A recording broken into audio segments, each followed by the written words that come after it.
love you. Ahora de Cuba la Bella, del Palacio de los Jugos. Los chicharrones.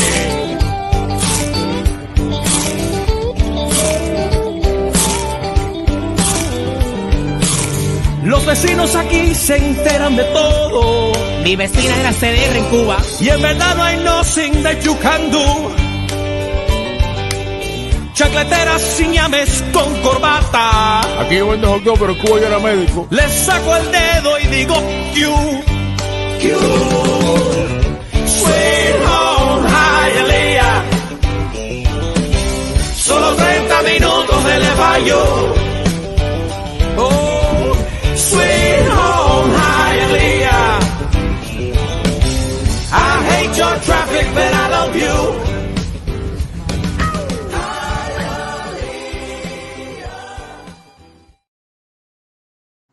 All right. Hello, everybody, and welcome to a new edition of East 10th Street Boys, straight out of Hialeah. I'm Bobby Melendez, joined always by my brother, Alex Atiachiska. We've been on I guess a 2-week hiatus. I think it's 2 weeks, maybe. I think so. Maybe 2 or 3. That's insane. Yeah. I haven't shaved in 2 to 3 weeks. That's right. Goddamn. But we are back.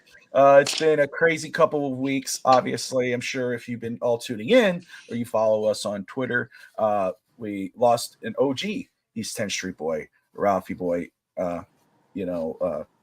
last week, a couple weeks ago, 2 weeks ago. Yeah, now. 2 weeks ago. And suddenly, unexpectedly lost Ralph, and so I was down in Miami. We were down in Miami. We had the viewing and the funeral and all that. So it's been tough. And this will be my first official show back on. Yeah, back on. I popped in here and there for post games and stuff like that, but I hadn't had to really get out there because I know I'll start talking and maybe I'll get out get into it. Yeah. But yeah. So I said this is a great time to do it. I need to get back going because I know Ralph would want me to continue. This is something he really wanted me to do. He was the one who encouraged me to start doing this and was a huge supporter and confidant fan of the channel, a personal fan. Obviously he was my stepfather, so loved Alex to death as a son, Alex grew up around Ralph as just as much as I did, and he's huge supporters of the show and us and personally, and I guess professionally, I don't know how to say that, but I'm back. George, thank you, brother. Welcome back. I appreciate you, my man. Andrew Harris, thank you for tuning in. Chris Greer, fire job GM. Yes. So much. We're gonna get into all that.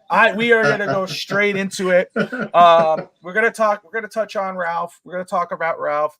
We're going to talk about the Dolphins. We're gonna talk about the Heat.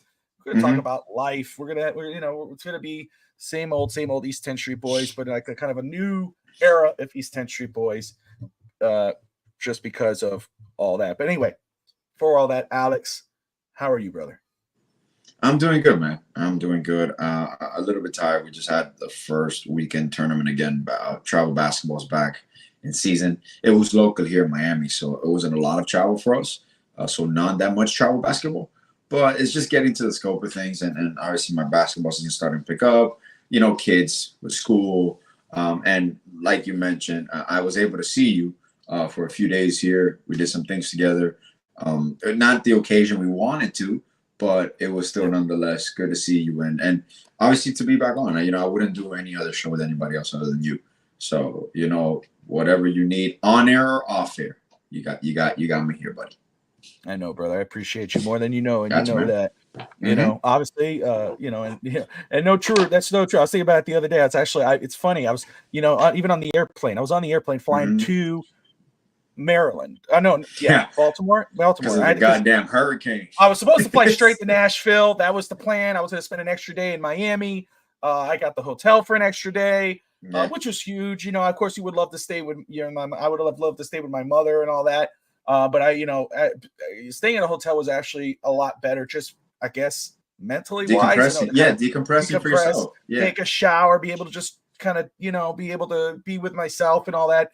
But anyway, with the hurricane, there was a threat of canceling my flight and then rescheduling it for the week after. And I'm like, dude, I got to get home. I got to go see the kids. Oops, that's probably my alert to go live on Instagram. Sorry. I think the wife is telling me right now. I had it ready. We're currently live right Sorry, now. But... I am live. Sorry. But yeah, so I had to take the flight. So anyway, Tati had to book a flight, and I hate connecting flights. I like straight flights, and because I just hate flying in general. But it's a pain to deplane and then replane. It sucks, bro. And I actually, I had to Tati ended up pushing my class up so I could be in the front of the airline, so I could just get off and get to the next terminal. So I ended up working. Baltimore Airport's really nice. That airport is beautiful. It's beautiful. Yeah, it's a beautiful airport. But anyway, I was thinking when you were saying that. I was listening to I have my Apple Music, and I just put it on. I usually knock right out on an airplane. I could doze off an airplane pretty quick. But it was Toy Story. You got a friend. And thank you for being a friend. Anyway, as I was listening to that, as it popped in my head, I let it go, and I was like, "Damn, Alex, that's the guy." Like whatever, dude. Like obviously cute ass motherfucker. I love it. I was like the ice. Ice at the. That take care of that. Oh yeah, and of course helping me with the house and just things like that. But anyway, it's good to be back, back home, trying to adjust to a new reality, which is going to be hard, but just get back and talking sports, man. The Heat season's about to begin. The Florida Panthers has just started. Yes. The Marlins, there's going to be a lot of turnover. So a lot of guys have been fired. The Dolphins, I mean, they finished before the bye. They had a win, but it was 15-10. It was an ugly win. It was an ugly game against a bad team. There's a lot of question marks in regards to a lot of our sports teams in Miami, minus the Panthers, because we feel pretty damn good and feel really good. They beat the Bruins game 1, which is awesome. So we'll get right into it, and let's start right now with the Miami Dolphins. The Dolphins, of course, not where most people expected them to be at this point. They're 2-3 on the season. Lost to a terrible Tennessee Titans, who lost a game today by just being against the Colts, who we play next week on Sunday. They and then the freaking New England Patriots, we beat them. But it was not an inspiring win whatsoever. And you have a lot of people, as Andrew has put in there in the comments right away, can Miami save the season? That was the title of the episode there. Can they do enough to save the season? Andrew, I believe, doesn't believe that. Chris Greer, fire him. John, get a new GM. There's a lot of whispers, and there's a lot of things going, man, fire the GM. Fire the coach. Fire the quarterback. There's a lot of it out there. There's a lot of finger pointing and all this whatnot. And hey, you know what? When your team, when you had this much hype going into the season, when you had that much hype, that much talent, a lot of people believed in you. I had 12-5, Alex. You had it 14 and something. Ralph was excited about this season. All this, and you performed the way you performed so far. It leaves a lot of people deflated, leaves the base deflated, and it has you questioning the future of this football team. A lot of people say, hey, you know what, man, once Tua comes back, all will be right in the world with the Miami Dolphins. We'll start winning again, all this whatnot. I would say, though, let's remember, before Tua even got injured, Miami wasn't playing all that great in the first place. The defense has looked better than the offense. But the offense full man here did not look really good, did not look inspiring. So I want to ask you, first off, 2-3 on the season. How have you felt about this football team so far? Because you've had a lot of high hopes to see where they are, and now to kind of see the reality of it. Where do you stand on this football team now? And how do you think this team truly going forward could save the season and possibly make a late run into the playoffs, possibly, or even compete for a wild card spot? Could Miami actually do it? Go for it. Well, it's crazy to think that we haven't talked about this since the first game of the season, and I thought the first game of the season was going to catapult us into the fact of a victory of that magnitude in the way we won. Even though it was the Jaguars, it was a come from behind win.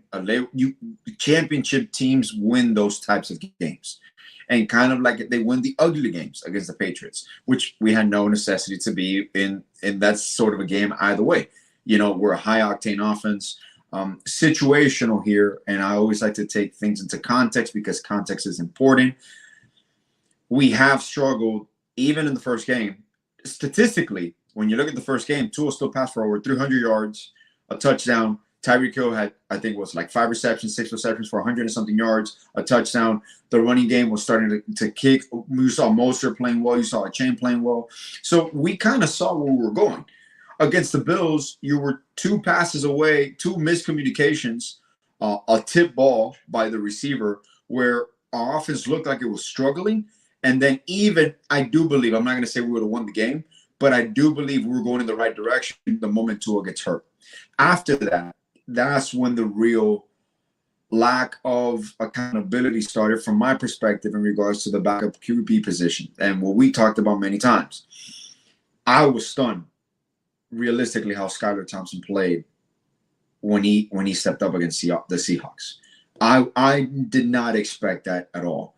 I saw Tim Boyle looked even more comfortable when he came in for Skylar. And obviously, you knew Tyler Huntley was coming into a new offense. It was going to take time to settle. And he does look more confident and more comfortable in it as time goes on.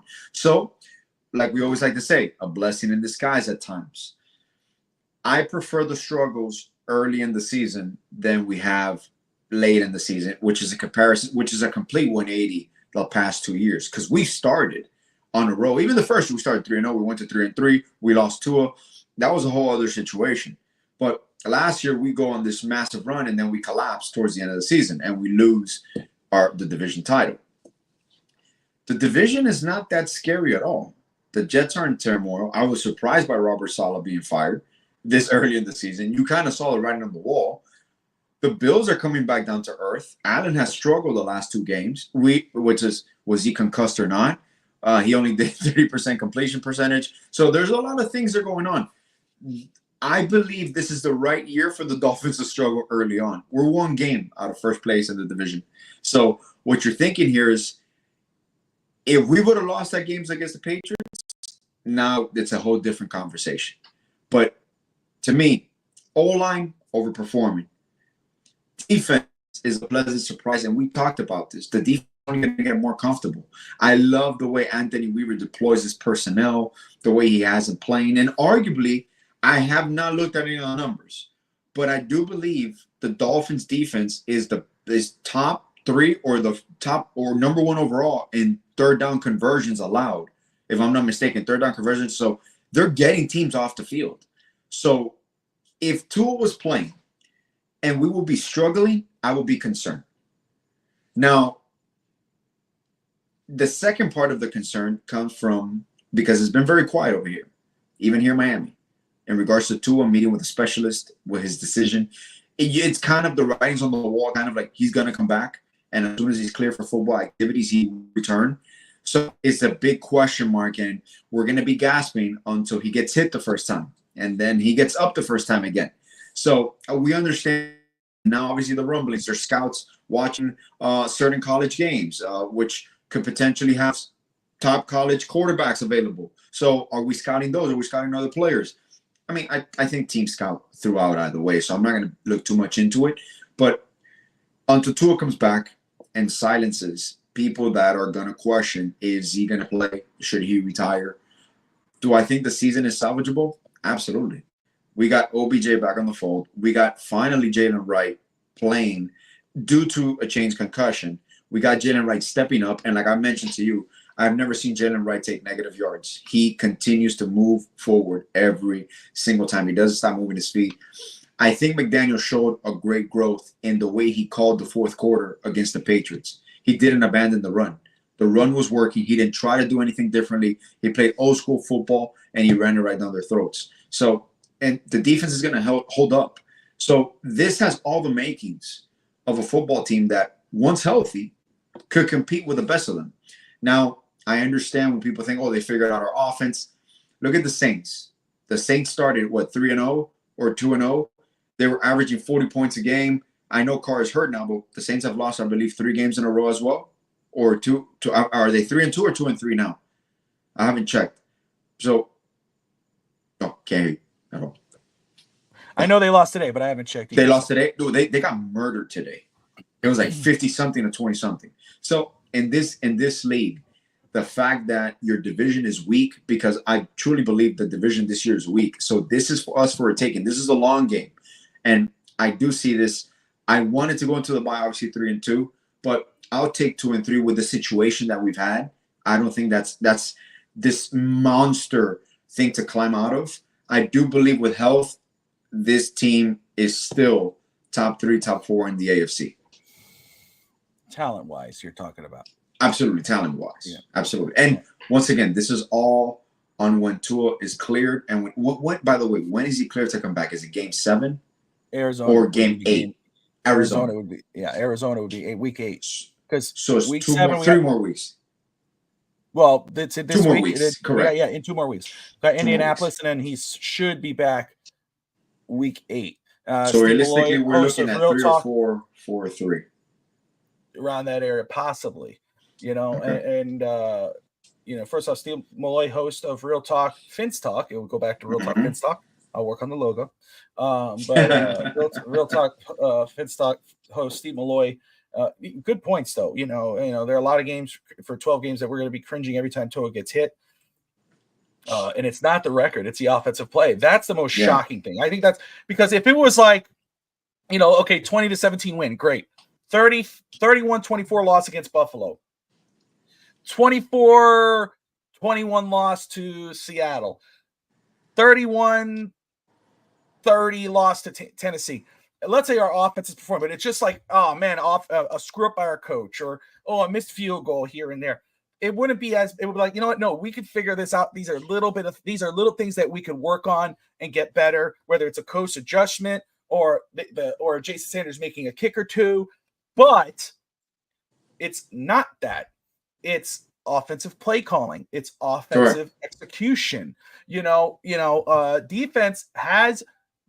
Defense is not the problem. It's, obviously the defense could be better. It could get better. I trust in the defense. I'm not worried about defense.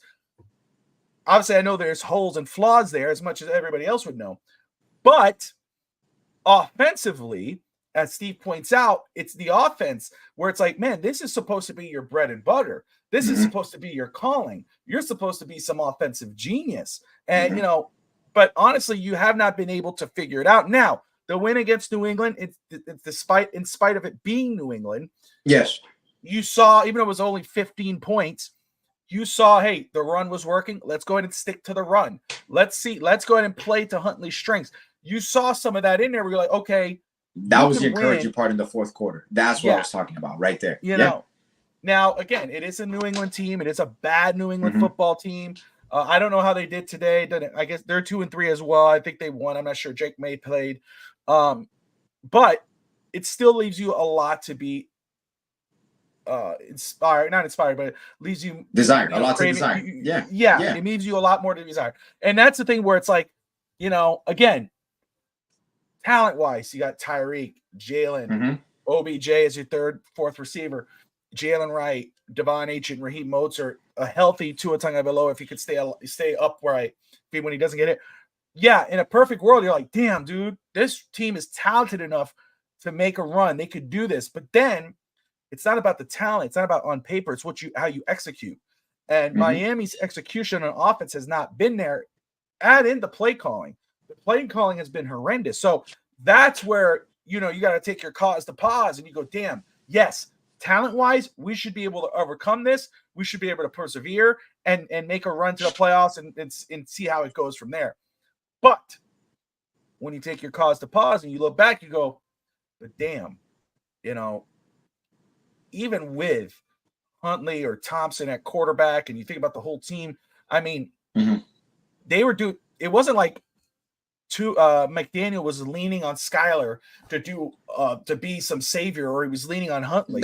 He wasn't. He was taking plays away from them. He was gadgeting plays, giving Tyreek the ball, run here, do this, short plays, screen passes. He's trying to make it easy.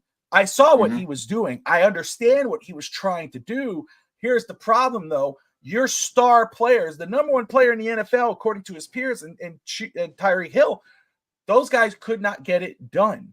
Your play calling couldn't get it done, and your star power couldn't get it done. It couldn't overcome a loss of Tua. It couldn't overcome these other teams, a Tennessee team who's bad, who beat you 2 years in a row, barely passing Jacksonville. I would go, okay, well, wait till Tua gets in. He's the only one who knows how to run this offense. Well, against Jacksonville, and even though he threw for 300 some odd yards, but even against Buffalo, it looked bad. He did not look comfortable. The offense did not look comfortable. So that's where, and I'm playing devil's advocate here with you because I see. Yeah, it's fine. So yeah, but that's where it would give you cause to pause. Where I understand what Steve is saying, what others, because it's like, damn, yeah, the talent's there. There's no question. Mm-hmm. It's the execution. It's the play calling. The offense should be the one that's leading the way, not your. It's like if your defense is good or okay, let's say your defense is okay. Miami does not have an elite defense right now. They got an okay defense. They can make big plays on the defensive line, but at the same time, they give up big plays. They're okay. If your defense is okay and your offense is playing below that, that's a problem because your offense has way more talent than your defense. So this is something Miami has to overcome. And it's not like, oh, we're going to go into Indy. We're going to beat Indy. Then we're going to go in Arizona. We're going to beat Arizona. Arizona and Indy are two very good teams. They are a fighting team. So it's going to be – I understand it. So let's go very quick, game by game. Yeah. Not deep diving or nothing like that. Mm-hmm. But kind of say, okay, you know what? I think this is a game we could probably sneak a win or win here. Or whatever. So – and we'll go from there. Currently, they're ranked top 15. Thank you, Steve. Appreciate you. The defense of Miami. Mudbone, great to see you. Fins up. Appreciate you coming on. Yeah, Huntley went a couple times off script and made a couple plays. I mean, I'm looking forward to seeing Huntley after the bye with this offense. Who knows? Hey, he might go where he shows up in Indy and has a big game running off on the ground and in the air. Yeah. Or Miami says, you know what? Hey, Tua, take another week. Let's take another week. Let him go against Arizona and Kyler Murray and company, and that way you're fully 100,000%, and we could do this. So that's gonna be very interesting to see. Anyway, Indianapolis, they beat Tennessee today. Let me go ahead and pull up their. That was a close game. Yeah, but Tennessee's so freaking bad. So they're 3-3 on the season. Yeah. They beat Tennessee. It was 20-17, same score as Jacksonville, Miami. So that game right there, I think, did Minshew start? Was it Minshew who started? I think it was Gardner Minshew. No. Minshew was in with the Raiders. It was Flacco. Flacco's still there? Yeah. Okay. Flacco's there. All right, so Joe Flacco. Okay. Yeah. So Minshew just lost the starting job to O'Connell. Is that his last name? Aiden O'Connell. Yeah, Aiden O'Connell for the Raiders. All right, so at Indy, it's a winnable game. Yes. For sure, a winnable football game. Correct. It's a good game to have after the bye. They're 3-3. It is in Indianapolis, but we should still see a strong Miami Dolphin fan presence. I know a lot of fans are flocking that way. It is against Joe Flacco, veteran quarterback, smart, knows how to read defenses, and should be able to calculate Miami's defense pretty well. It's a winnable game, but it is going to be a tough game. Miami has to score more than 20 points in this football game. They have to do it to win this football game, in my opinion. So without looking at past scores of Indy, they have to get over 20 points. Yes. They haven't done that. They got 20 points against Jacksonville, 10 points against Buffalo, 3 points against Seattle, 12 points against Tennessee, and 10 points against New England, Alex. Your thought process on this game in Indy is I think it's a winnable game, but Miami has scored more than 20 to win this football game.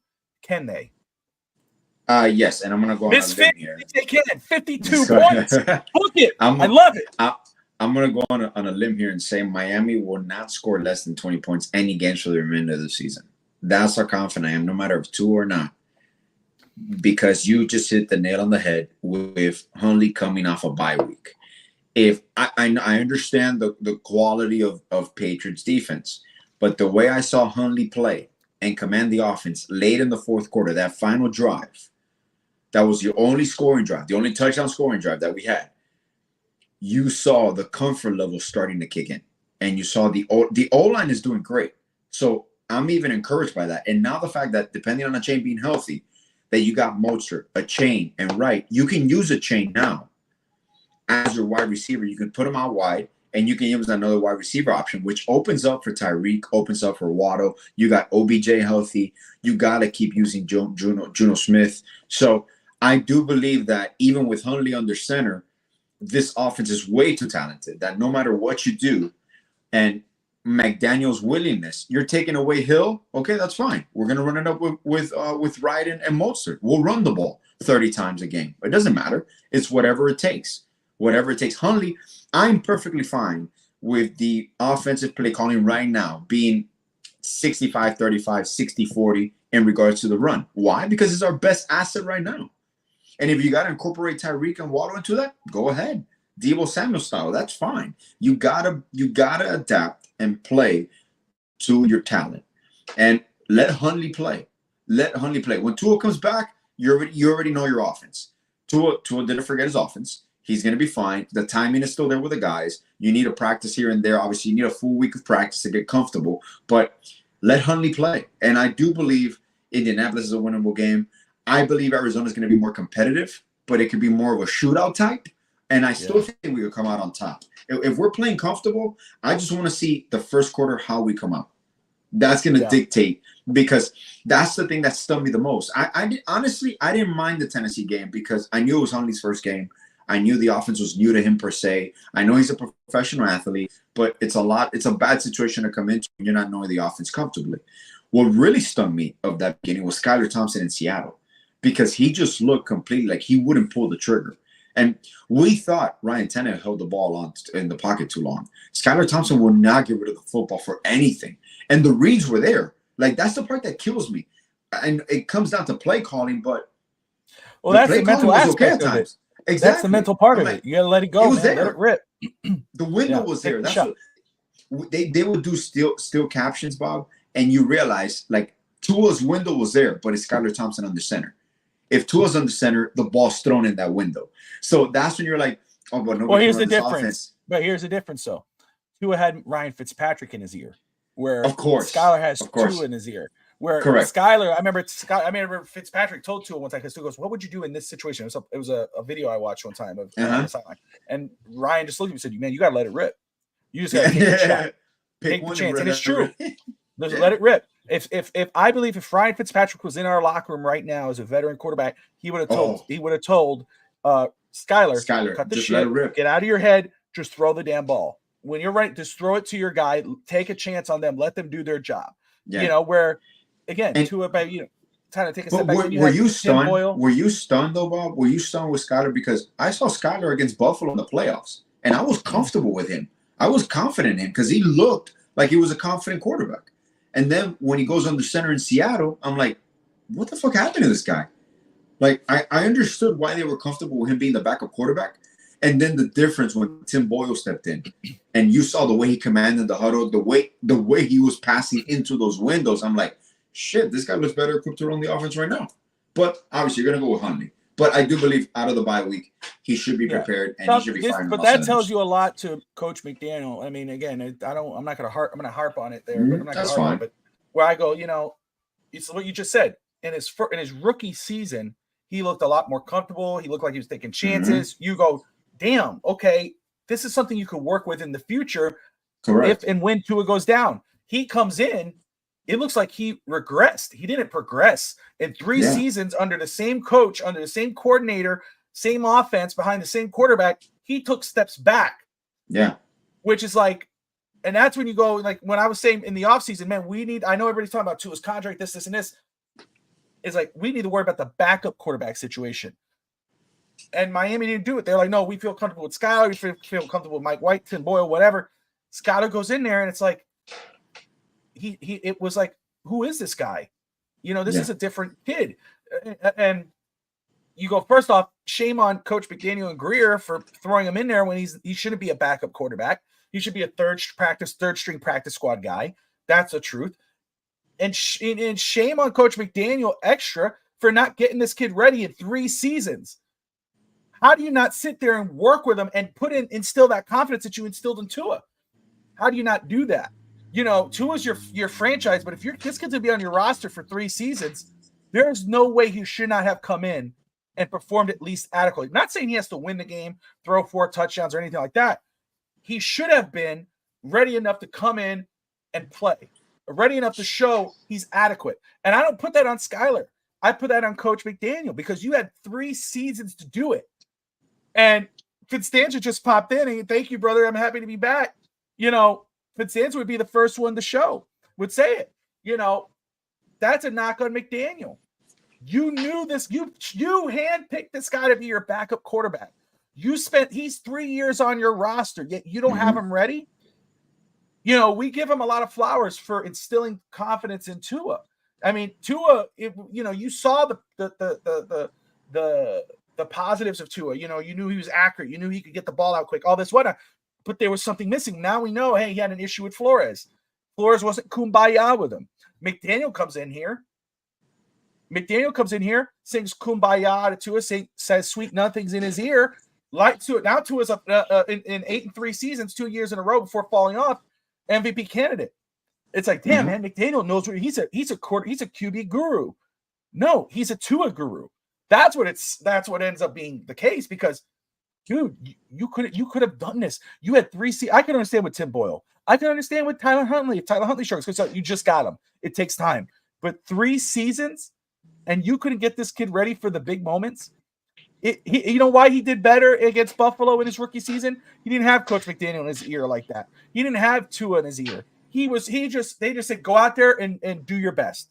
And so he went straight up. 3 seasons in, he's regressed. Why? Because he's saying, okay, all Coach McDaniel's attention is going to Tua. All of a sudden now he has this huge chip on his shoulder, this whole huge weight on his shoulders that I have to carry this football team. Everybody's expecting me to do something, and he flops. Because guess what? McDaniel's offense is too hard. What are we doing, bro? It's so, I don't want to harp on it, but that question right there, you're like, man, what happened to Skyler? And it's like, that's the problem. We shouldn't be asking that. We should be like, we should be confident in Skyler coming in for Tua because he's been here in 3 years. He knows this offense, but he played like he had no idea what this offense was. And that's a huge issue. So let me ask you this, because you were huge into McDaniel coming here as well before he even got hired. Yes. This season, especially this season, what is your assessment on Coach McDaniel? Where you stand on him right now?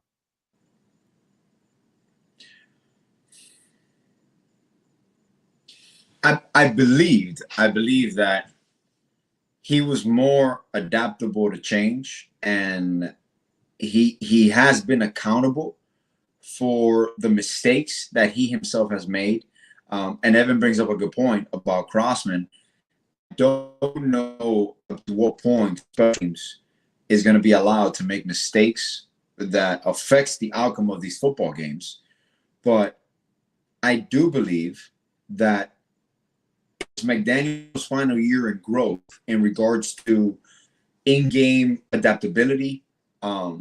I saw a huge, that's the one that encouraged me, and I'll keep repeating it, was the play calling in the fourth quarter against the Patriots. I don't care how bad of a defense is. McDaniels used to have a tendency to fall back what he loves, which is the passing gimmicks, the bubble screens, and the reverses, but he stuck to it. And I'm like, okay, that's another growth, because as a coach, part of the ego of coaching, even though he seems to not have that much of an ego per se, part of the ego of coaching is you believe your system will work.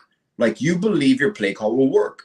I do find the refreshing part of in a coaching point that you are accountable and you're not blaming players. You're not throwing your staff under the bus. So he kind of has that mindset that it starts and it ends with me, and changes will be made. Conversations will be had. And yes, there you go. And tight end. So there's been stages, right? I do believe that, I know it's frustrating for Dolphins fans, but I do believe is the growth of even a head coach where you're working with the assets that you have and you start trusting them more and more and more. Okay. And I do believe he still hasn't used a tight end to the greatest advantage of this team. I do believe he's under you. I do expect the tight end usage to go up. I do believe the touches to kind of even out more towards running back, even while Huntley's on the center, even when Tua comes back. If there's something that works, use it. And I believe he's capable of continuing to develop and adapting his coaching style at times without losing his identity. Because that's one thing. When people think about Mike McDaniel, unfortunately, it doesn't come down to the coaching style, to the coaching per se. It comes down to his persona, who he is. He's not big. He's not loud. He's not, people, oh, he's a player's coach. He just wants to be liked. I don't get that sense from him. I know people from the public eye see it, and they think that coaches have to be this certain persona. But when I kind of look at him and analyze him, he's a very cerebral person. He has accountability, and players respect that first and foremost. Players respect when there's no results that you're accountable for that. And obviously understanding circumstances. We're not in that building. And I think that's huge, and people need to see that. They understand their circumstances, and they understand their plan for the season. It's a 16-game season. 17-game season. They understand what's at stake, and they know that it's still week 5. Honestly, man, it's crazy to think about this. But 4 to 5 weeks from now, we could be having a conversation how the Dolphins are in first place, in command of first place. That's how crazy the season could be. And I wholeheartedly believe that because the talent is there. To me, the 2 trigger points, like I mentioned before, obviously health is number 1 in all teams. For all teams, look at the Lions right now. They just lost Hutchinson, who had emergency surgery after breaking his leg. That's your season. Well, we lost Phillips, which is great. More reps for Chop Robinson and all that. But the defense hasn't faltered. The defense hasn't faltered, and the O-line hasn't faltered, and they continue to improve. So that to me is the biggest telling. I compare it to basketball when shooters are going through a slump. Yeah. And we just I would even telling the guys like, hey, shooters, shoot, just keep shooting. Eventually it's going to go in. I believe this year the offense will just click. It will click and it'll be masterful because now McDaniel has the ability. No, not the ability. He has the notion within to use his running game. And he has 3 great running backs right now that all provide a different facet to the games. Mostert and Jalen Wright are very similar in regards to Mostert is great with his reads. Jalen Wright is great with his read. Achane is the big play running back and a receiving running back. And they complement your team. Like, think about it. It doesn't matter if they take away Hill and Waddle, if they take the deep end game for us. You can kill Hill and Waddle in the 10 yards, 8 yards, move 8 yards down the field at a time. So I do believe this is a final chapter in Daniel's development. And I do see accountability in him. As a coach, you want to see that.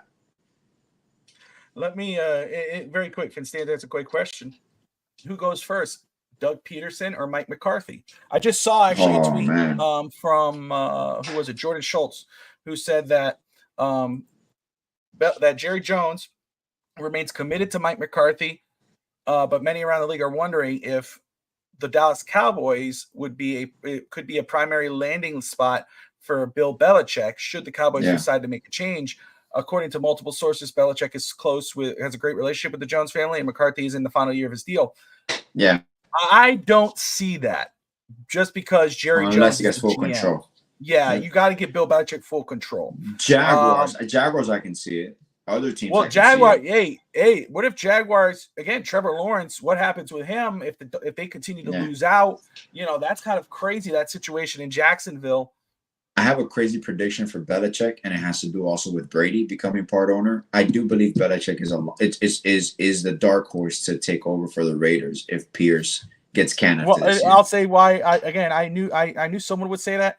I don't believe it just because then Brady would become his boss because he's part owner. Well, I mean, he has a majority owner, but he's still though. It's but it's like not a good one, But again. Best case scenario, I would say possibly again, I know a lot of people have said this that if something goes down with McDaniel and to me it's like you can't fire one or the other. You got to fire both. No, you fire one, you got to fire the both. Clean house. Just do it. And if you do that, a lot of people are like, oh, I want to hire Belichick as coach. No, hire Belichick as the head of football operations, a GM. Let him run it. Maybe hire his own GM and then go get a Vrabel or let that. That's what I would do in that situation. I think Belichick, that's what he wants. He wants full control. Jacksonville makes a lot of sense. If Peterson is let go in Jacksonville, watch for Belichick. They land in Jacksonville. If that's the spot that's open. And what's crazy, bro? What's the worst? I mean, obviously, the Watson contracts is the worst. But how does Jacksonville go from being up and coming to completely shitting the bed within a year? Like, they have so many flaws, bro. I don't know what it is. I don't know. I guess, man, if we knew a team that was like that. Oh, wait. Miami. Anyway. No, not that much. Not that much. No. Hey, are we wants to talk? I don't know. Oh, man. Oh, dude. But no. Anyway, is there a guy? Let me ask you this. I don't know if you thought that far out, but if Miami was to let go, let's say all of them. I don't know if you have a group of guys where you're like, no, dude, I'd love to see this guy's a GM, this guy's a coach. If let's say Miami fired the whole staff, they call you, Alex. We've been watching East Century Boys. We love everything you're saying. Who would you? We want your suggestion. Who would you go after possibly as a GM? If you don't know a GM, you could skip that. GM and a coach. What would be your suggestions there? If you had one. For GM, I've always been intrigued by Lou Riddick, but I don't know if that's already like an older, like it's not gonna happen. But I've always loved him because his analysis is on point. Merle Hodge too, by the way, but Merle Hodge obviously is not gonna do anything related to GM or anything like that. But I love Merle Hodge; he's always on point with it.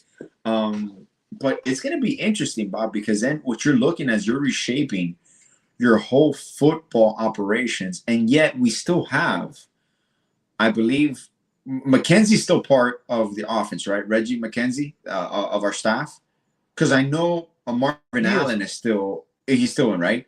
I know Marvin Allen is still assistant GM. I love Marvin Allen. I think he has a great. If we get Tua, oh yeah, for sure. Lou Riddick loves Tua. Louis Riddick loves Tua.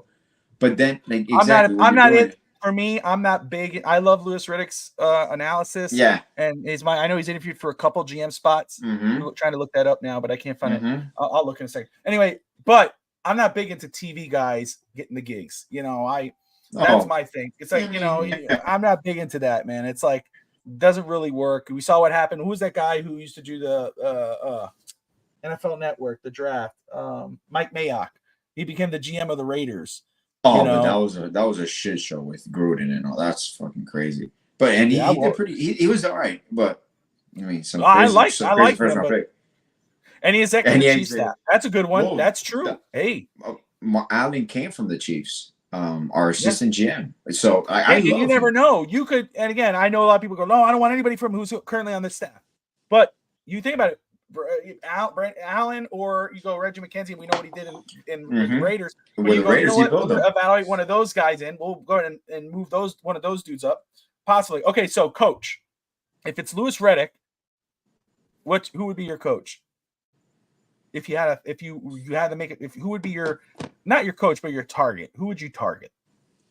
Who would I target?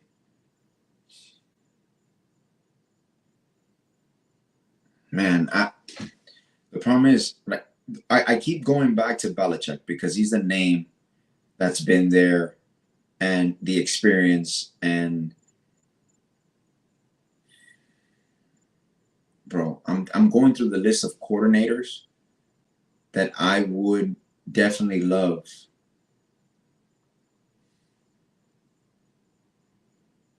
Who's the offensive coordinator for the Lions that he turned down? Is it he has like two names. He has a very oh my God, what is it? I forgot his name. I'm definitely not going Cliff Kingsbury but he's gonna get a job soon too with the Redskins. But I don't want him. Ben Johnson. That's the one. That's the one exactly. I just saw Evan posted. Ben Johnson. Brian Flores. Brian Flores is a good name. I read my answer. Ben Johnson, Brian Flores, that's Vrabel for sure. Posner, Fink Stanzel. Yeah. Mike Vrabel is number one on my list. just former head coach, but a head coach. He is a head football coach. He hires a coordinator. You do your job, even though he's a defensive minded. Former players are the best bet for me. Look at Dan Campbell, Mike Vrabel.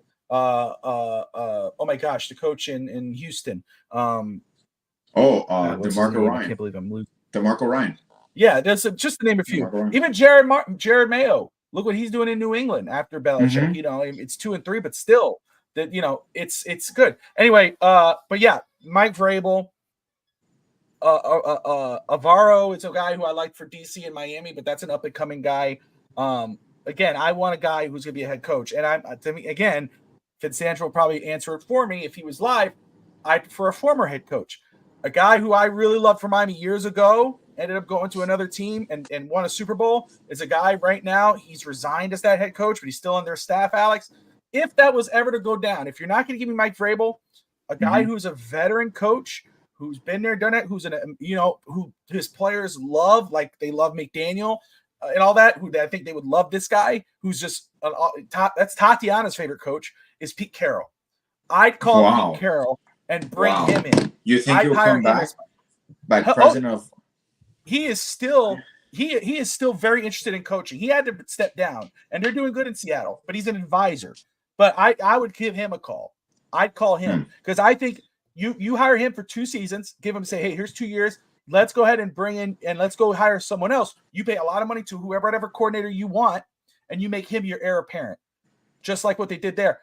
I would do that. If you can't get Vrabel, call Pete Carroll. You know what? You know, I will make a call now that you say that, since you're bringing back old school. Ozzie Newsome, the old Ravens, but I think he's retired permanently. He's I think retired. He's gone.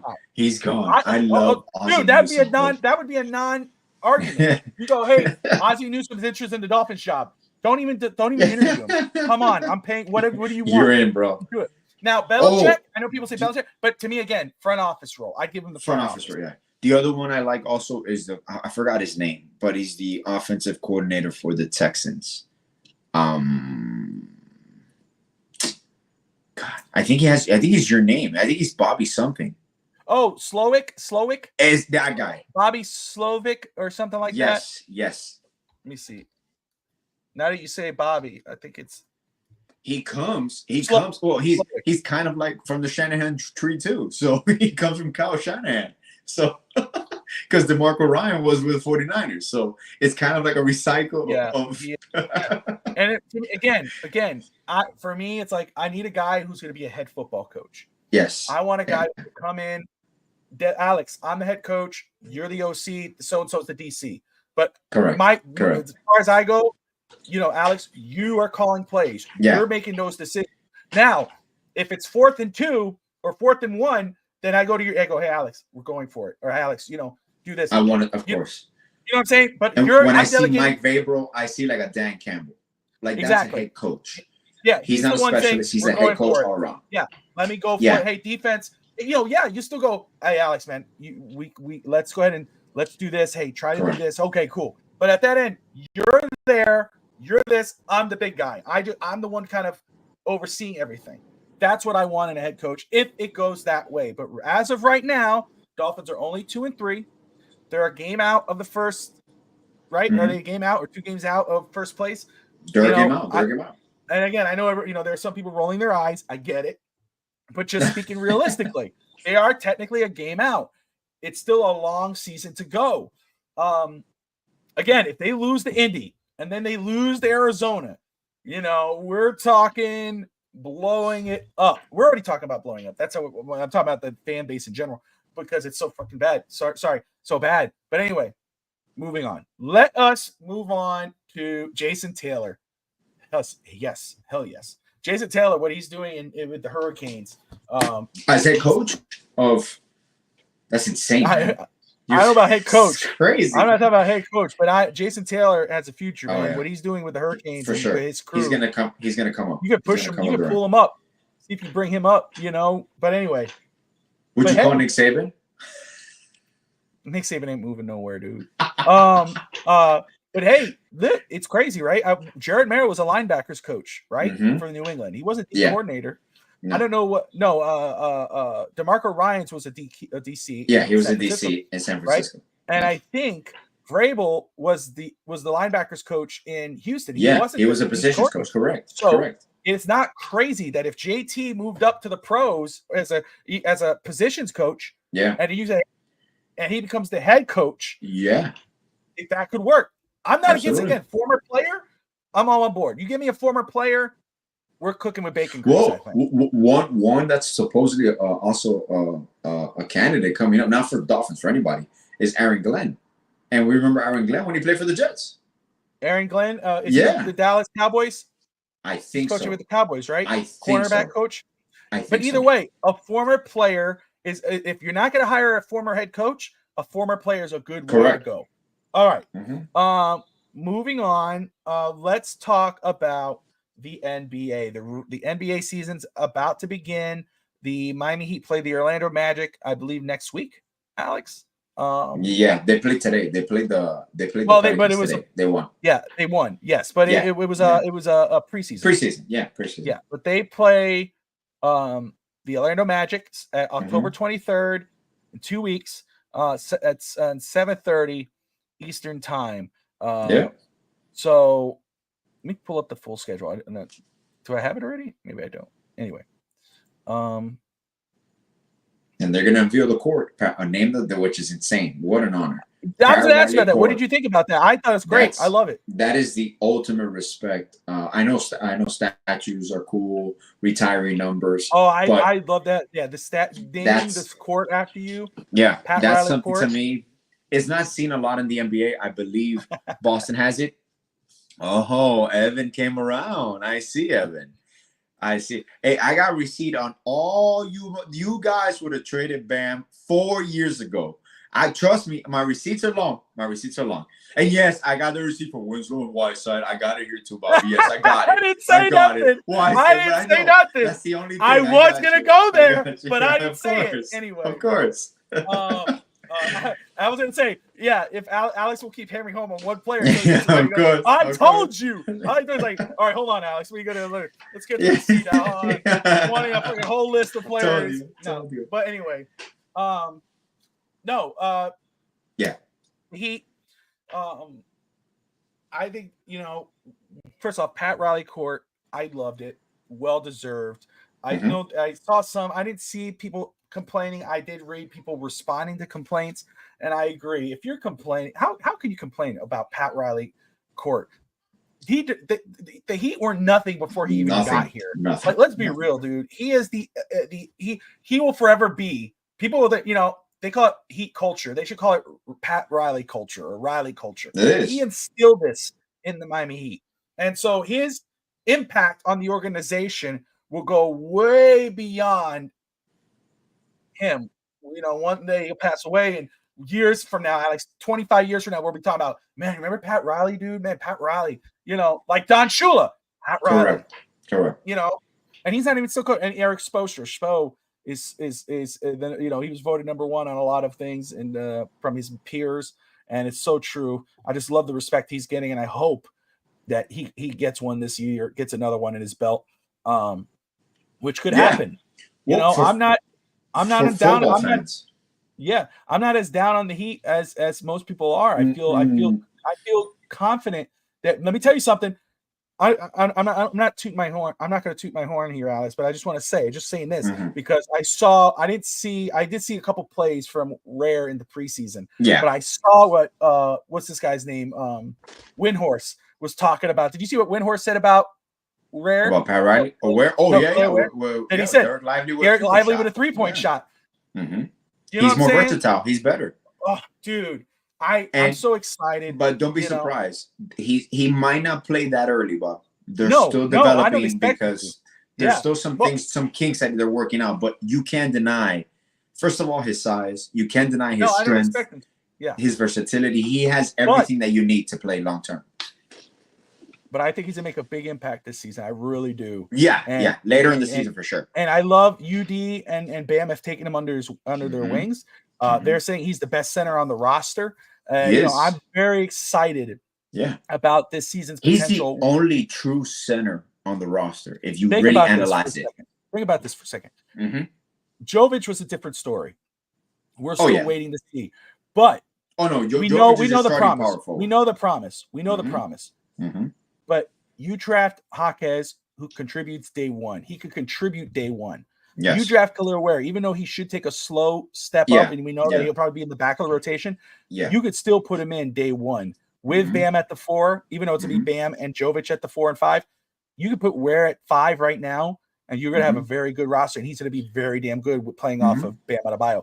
The Heat have been doing a great job analyzing their roster and realizing, okay, even though this might be a sexier pick, this guy down here, this whatever, this is the better pick. This is the best pick for our team. And when I was saying toot my horn, I was calling those picks. So, toot. But, I'm scared about, I'm not gonna lie to you, Alex. 2 days ago, I was thinking about the draft next season. Coming after this, you'll be fine, like, bro. I'm nervous because I'm like, you'll be fine. You got a streak. You got a streak. I gotta find the most insecure, like the most minuscule guy, the most secure pick, and guy. And no, Bobby, there's no way, bro. That guy's, and all of a sudden, this is the pick. Oh shit! It's like, oh man. Hey, Nikki's in the house. Bro, first I was watching the other show with your other host, all confused, and I was watching a video that was earlier thinking, why is he saying Nikki texted me. He was saying, I'm sorry. He texted me and saying he thought I wasn't on the show. Okay. I told him, no, we're live. So he found it. So that's what he's talking about. Got you. Me and him played Fortnite last night. We had a blast with Audrey and Tristan. And that was a lot of fun, man. And Nikki's in Colorado right now, kicking ass. Awesome, man. He's rehearsing. He's doing a show and might have a gig out in LA right after. So excited for him, man. Bro. Guys, if you haven't yet, for everybody watching right now, I think we got 50 through YouTube. Everyone watching, wherever you're watching, YouTube, Twitter, Facebook, wherever. Nick Voss. Check him out on YouTube. Checking him out on Spotify. Go follow his music. Go check him out on TikTok, Instagram. That's my brother.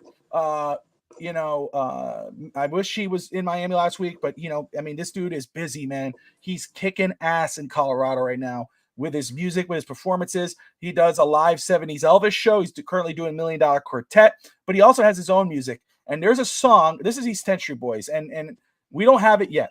And I hope, and I know eventually he will get it to us.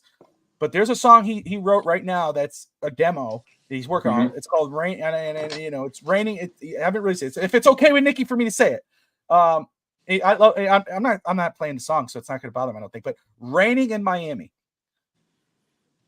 He wrote the song. Harrison played it for me when I was down there. Nikki played it for us, Alex, a little bit. Yeah, he did. He played a little bit. But I heard the demo in Miami. Guys, I'm not kidding. If you love Miami, you're going to love this song. It's so freaking good. It's probably my favorite song from my brother. So, Raining in Miami, Nick Voss. Check out Spotify. Go to YouTube. Type in Nick Voss. You got some impersonators out there, which is kind of crazy to think. There's a guy, Nick Voss, on there, which is not Nikki, which is kind of nuts to me. Nikki probably knows impersonating Nikki. I don't know what he's doing, but it's like I didn't see a Nick Voss before Nick, so I don't know what this guy is. But Nikki, guys, go check out Nick Voss. He is he looks like me in high school still, so you'll know him by seeing his face. Even though I didn't have the dimple, that's what it is. So, Nikki, once he gets that song out, I'm sure I will, but just in case, I don't want to step on his toes. He sends us the song, and we'll play it live on the show. Raining in Miami. It's so freaking good. I'm real looking forward to it.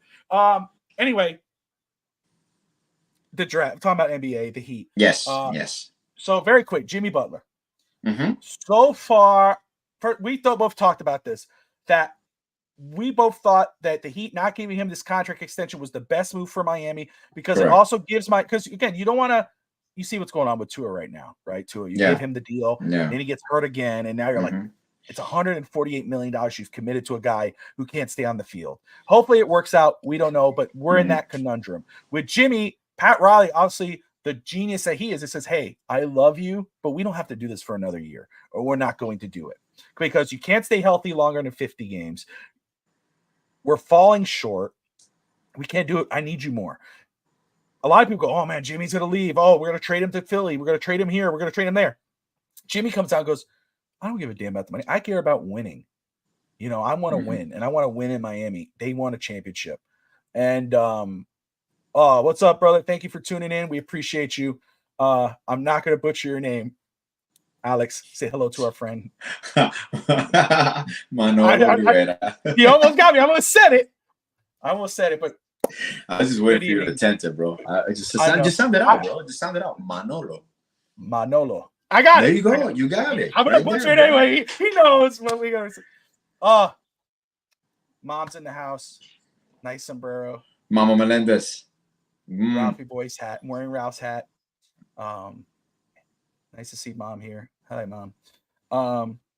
Anyway. So, but let me tell you something, man. I love what I'm seeing from the Heat. I love what I'm seeing from the Heat. Or from Jimmy, hearing what he's saying. Where do you stand right now and what you're seeing from Jimmy right now? Or hearing from Jimmy at least. Well, not even a lot from Jimmy, which, by the way, sidebar.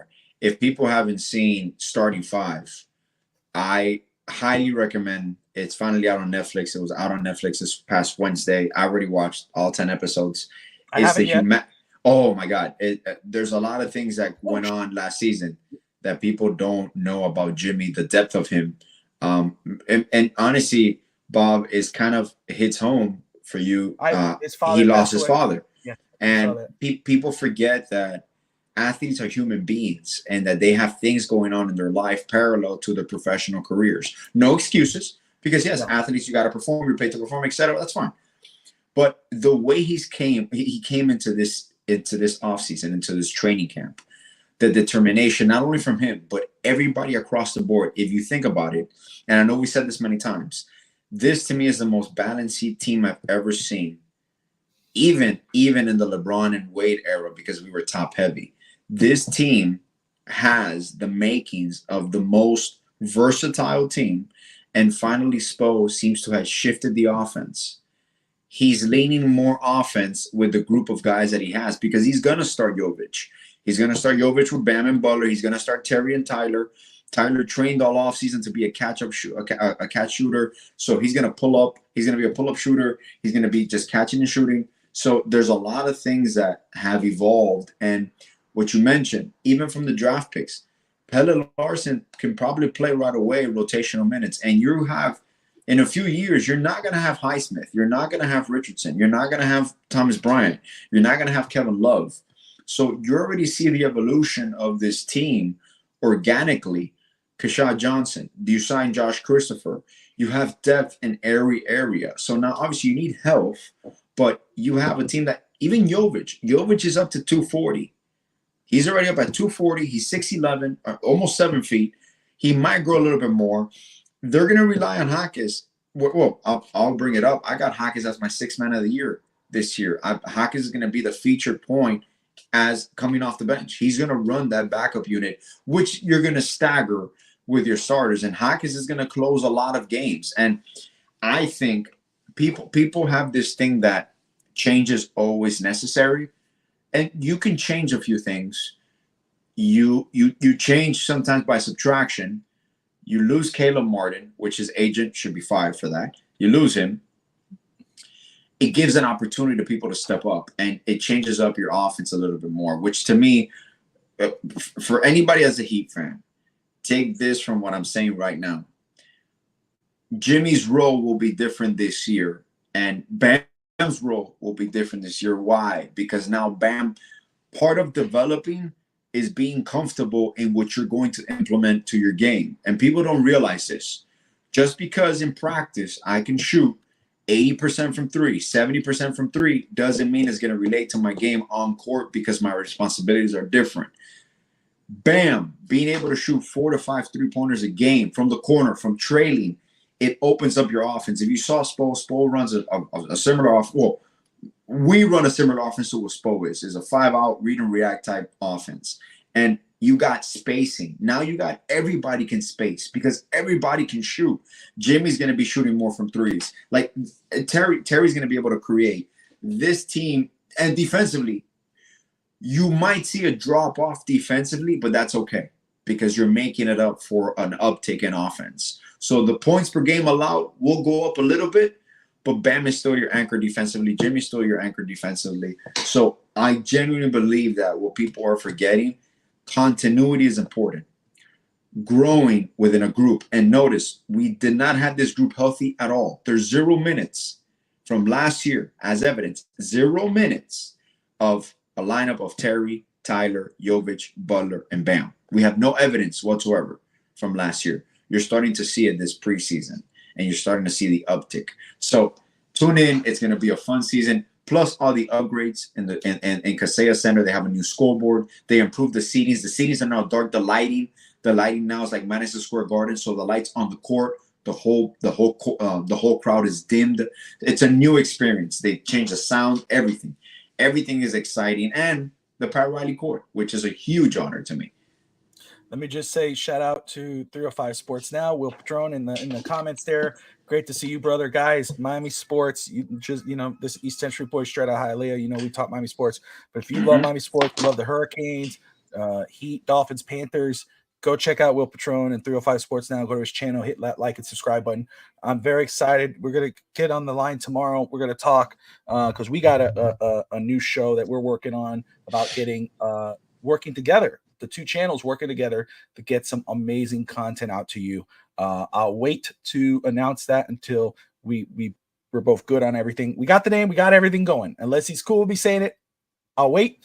I'll let him put it on there. If he says, "Hey Bobby, we're good," I'll bring it up. But tomorrow we're going to etch the, figure out all the little dots and D's and do all that. But I'm excited to be working with Will, man, and go like and subscribe to his channel. And so very quick, I remember when you was talking about Netflix, I want to bring up the McMahon documentary. I'm going to talk in depth, episode by episode. Will Josh Kimmel? Hopefully he's doing okay. I know he lost power in Tampa. With the hurricane. We and him will go show by show, episode by episode. But I want to talk to you about that. But before we do, just continue with the Heat. I agree. And I think, again, I feel really good about this Heat team this year, health-wise. I think they all have it in mind. We haven't heard anything, but I think the Heat have it all with a single target in mind, playing more games, being determined about winning as much games as possible, and being their best team going into the playoffs. I know a lot of Heat fans would have loved to see more work on the roster, trades. Obviously, it's more sexy when we talk trades and I want this guy, I want that guy, and this guy. The Heat are not in a place that I've said this, Alex, and I've talked about this. Realistically, the Heat are not in a place to make trades. There are one or two players that you move, but you're not going to get greater value. You're not going to trade a Tyler Hero for a Dame Lillard or whomever, or the guy from Alex, my head, the Cavs. Marshall. Donovan Mitchell. And he just signed an extension, so he's not moving anymore. Get that. You people, trade Tyler Hero for no. You get a Tyler Hero, you're probably going to get a Buddy Hield or somebody. That's what it is. It's what it is. And we're better off keeping Hero than going for someone like that right now. See how the team plays out. At the midpoint, if they're not what you expect them to be, or what I expect them, or Alex expects them to be, then you say, okay, hey, maybe we just sell the team for parts, and you start. You have your base. The Heat are you have your base. Fine. You got Bam, you got Jaquez, you got Jovic, you got Rare. I'm just saying, you got guys there where you go, okay, if we had to sell this guy, hey, we don't want to lose Butler for that. Let's move it here. This is if the worst case scenario. You still have that foundation where at the end of the season, after you've got all these picks or whatever you got money, you could go ahead and build a competitive roster. Now, do I think that will be the case? No. I believe this team will be competitive by the midpoint of the season. I believe they'll be in the playoffs at the end of the season, and I think we're going to feel really good about this team by the end of the season. Because to me, you just need to get the Heat in. Get the Heat into the playoffs, and there's a chance. That's what's great about the Miami Heat. And despite what you think may be a lack of talent on their roster, I think once they get into the playoffs, it's a golden goose from there. So let's talk. Let's start with the Heat's conference very quick. Eastern Conference. Let's go. Alex, you're 1 through 10. If you have it that way, that's play-in. 10 is the play-in teams. Yeah, I had picked 1 through 8, but I have a few that I'm gonna throw in there for the 10. Okay. Because I did that for the West, but for the East, I kind of had like a secure 8. But I'll add 2 more teams. Obviously, I still think Boston is the cream of the crop in the East. Yeah. Do I think that they might fall back a little bit because of the aging of a Holiday? Maybe that's your perimeter defense, but you still got Tatum. You still got Brown. Horford retired, so you're going to be more athletic either way at the front court position. Horford retired, yeah. Oh wow! Okay. Yeah, so they're gonna be more athletic in the front court. And they drafted, I always forget his name, the lefty. They drafted a nice rotational player, like the 30th pick. He's a white guy, lefty shooter, great player. Hey, shout out! I hate the Celtics, but shout out to oh my gosh, their GM. He was their coach. Brad Stevens. What a job, yeah, dude, for what he was able to do. You know, you got to give him credit, man. You got to give him credit. He's so young. It's like, damn, that dude's gonna be there forever. Yeah. And well, he's one of those. He made the decision where I don't want to coach. I don't really want to coach anymore. I want to be front office, and he had the possibility and took it. So once Riley steps down, I would not be surprised if Spo says, "You know what? I'm good. I'm gonna step off." I can see that happening in the long term. I really do, because either way, for the Heat organization, Adam Simon is going to take a huge step. Which Adam Simon is the GM, de facto GM or assistant GM. But a lot of these picks, when people don't realize, a lot of these picks are Adam Simon picks. Realistically, that's the future we're going. And Adam Simon works very close with Spo, so that could be the future. Boston, obviously, one thing I want to mention: Porzingis' health is very important. If they lose Porzingis for an extended period of time, they could fall in the standings, because they're going to have a tough time beating some teams, because the NBA is going back to length, athletic, so they could have some struggles, and they're going to probably play Porzingis at the center a lot. Number 2, I got New York. I think the Knicks went for it this offseason. They swung for the fences. Health is going to be very important. Cohesive, I think they work well. They're going to work well with each other because they have many moving parts. The only concern with them is the depth. I don't believe they have sufficient depth either way. Tibbs plays the starters 40-plus minutes, 44 minutes, so depth might not even be a concern. But if there's any major injuries, anything they miss, there's a concern there for me. And I promise you, this is not a homer pick. This is an educated analysis of where I see. I got Miami finishing 3rd. And the reason I have Miami finishing 3rd, the evolution of the talent within, the growth internally, but Jimmy's not fucking around this year. They're gonna put an emphasis on the regular season. This isn't no longer, we'll turn it off for the playoffs and we're stuck in the play-in again. They're not gonna fuck with that this year. They're gonna play to beat top 3, top 4, top 5 in the conference. And I do believe that they'll finish 3. Next, I got Philadelphia. I do believe the Paul George acquisition is a perfect fill-in, where Embiid's health is going to be very important. I want to see Embiid lose some weight. I don't know how he showed up to training camp, but to me, he looked out of shape in the Olympics. So I'm hoping he lost maybe 10 pounds, durability on his knees, because for him, he's a goal. Now, McCain is going to be great with Maxey. It isn't. I promise you, it isn't. It isn't. I give you my honest truth. Both my hands. Miss Fins, this is my brother. I love him to death, and I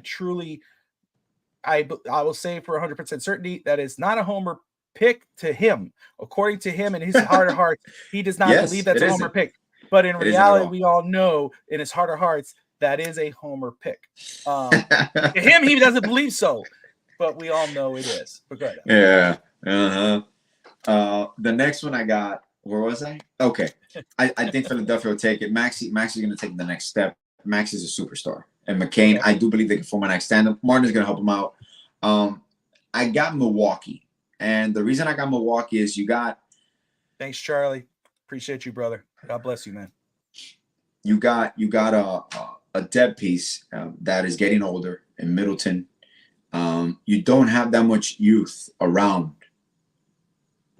Dame Lillard, Giannis.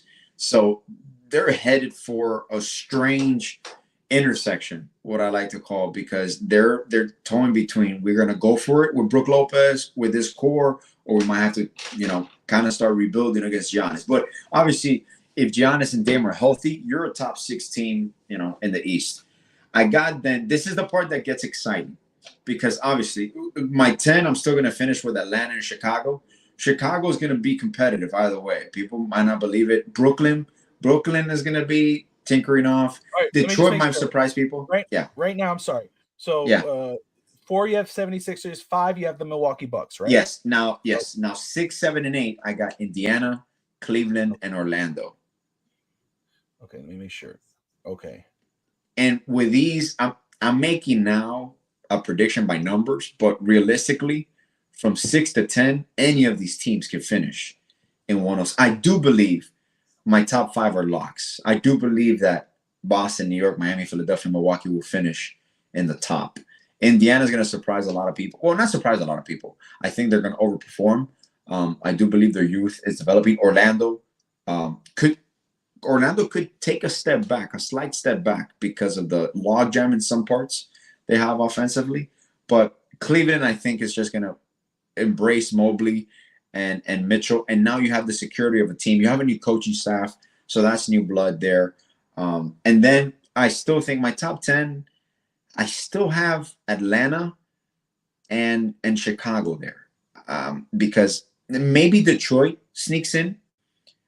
Maybe Detroit. The Wizards are in full rebuild, so you can discount the Wizards. That they're gonna lose an insane amount of games. And am I missing any other team that I would have in my top?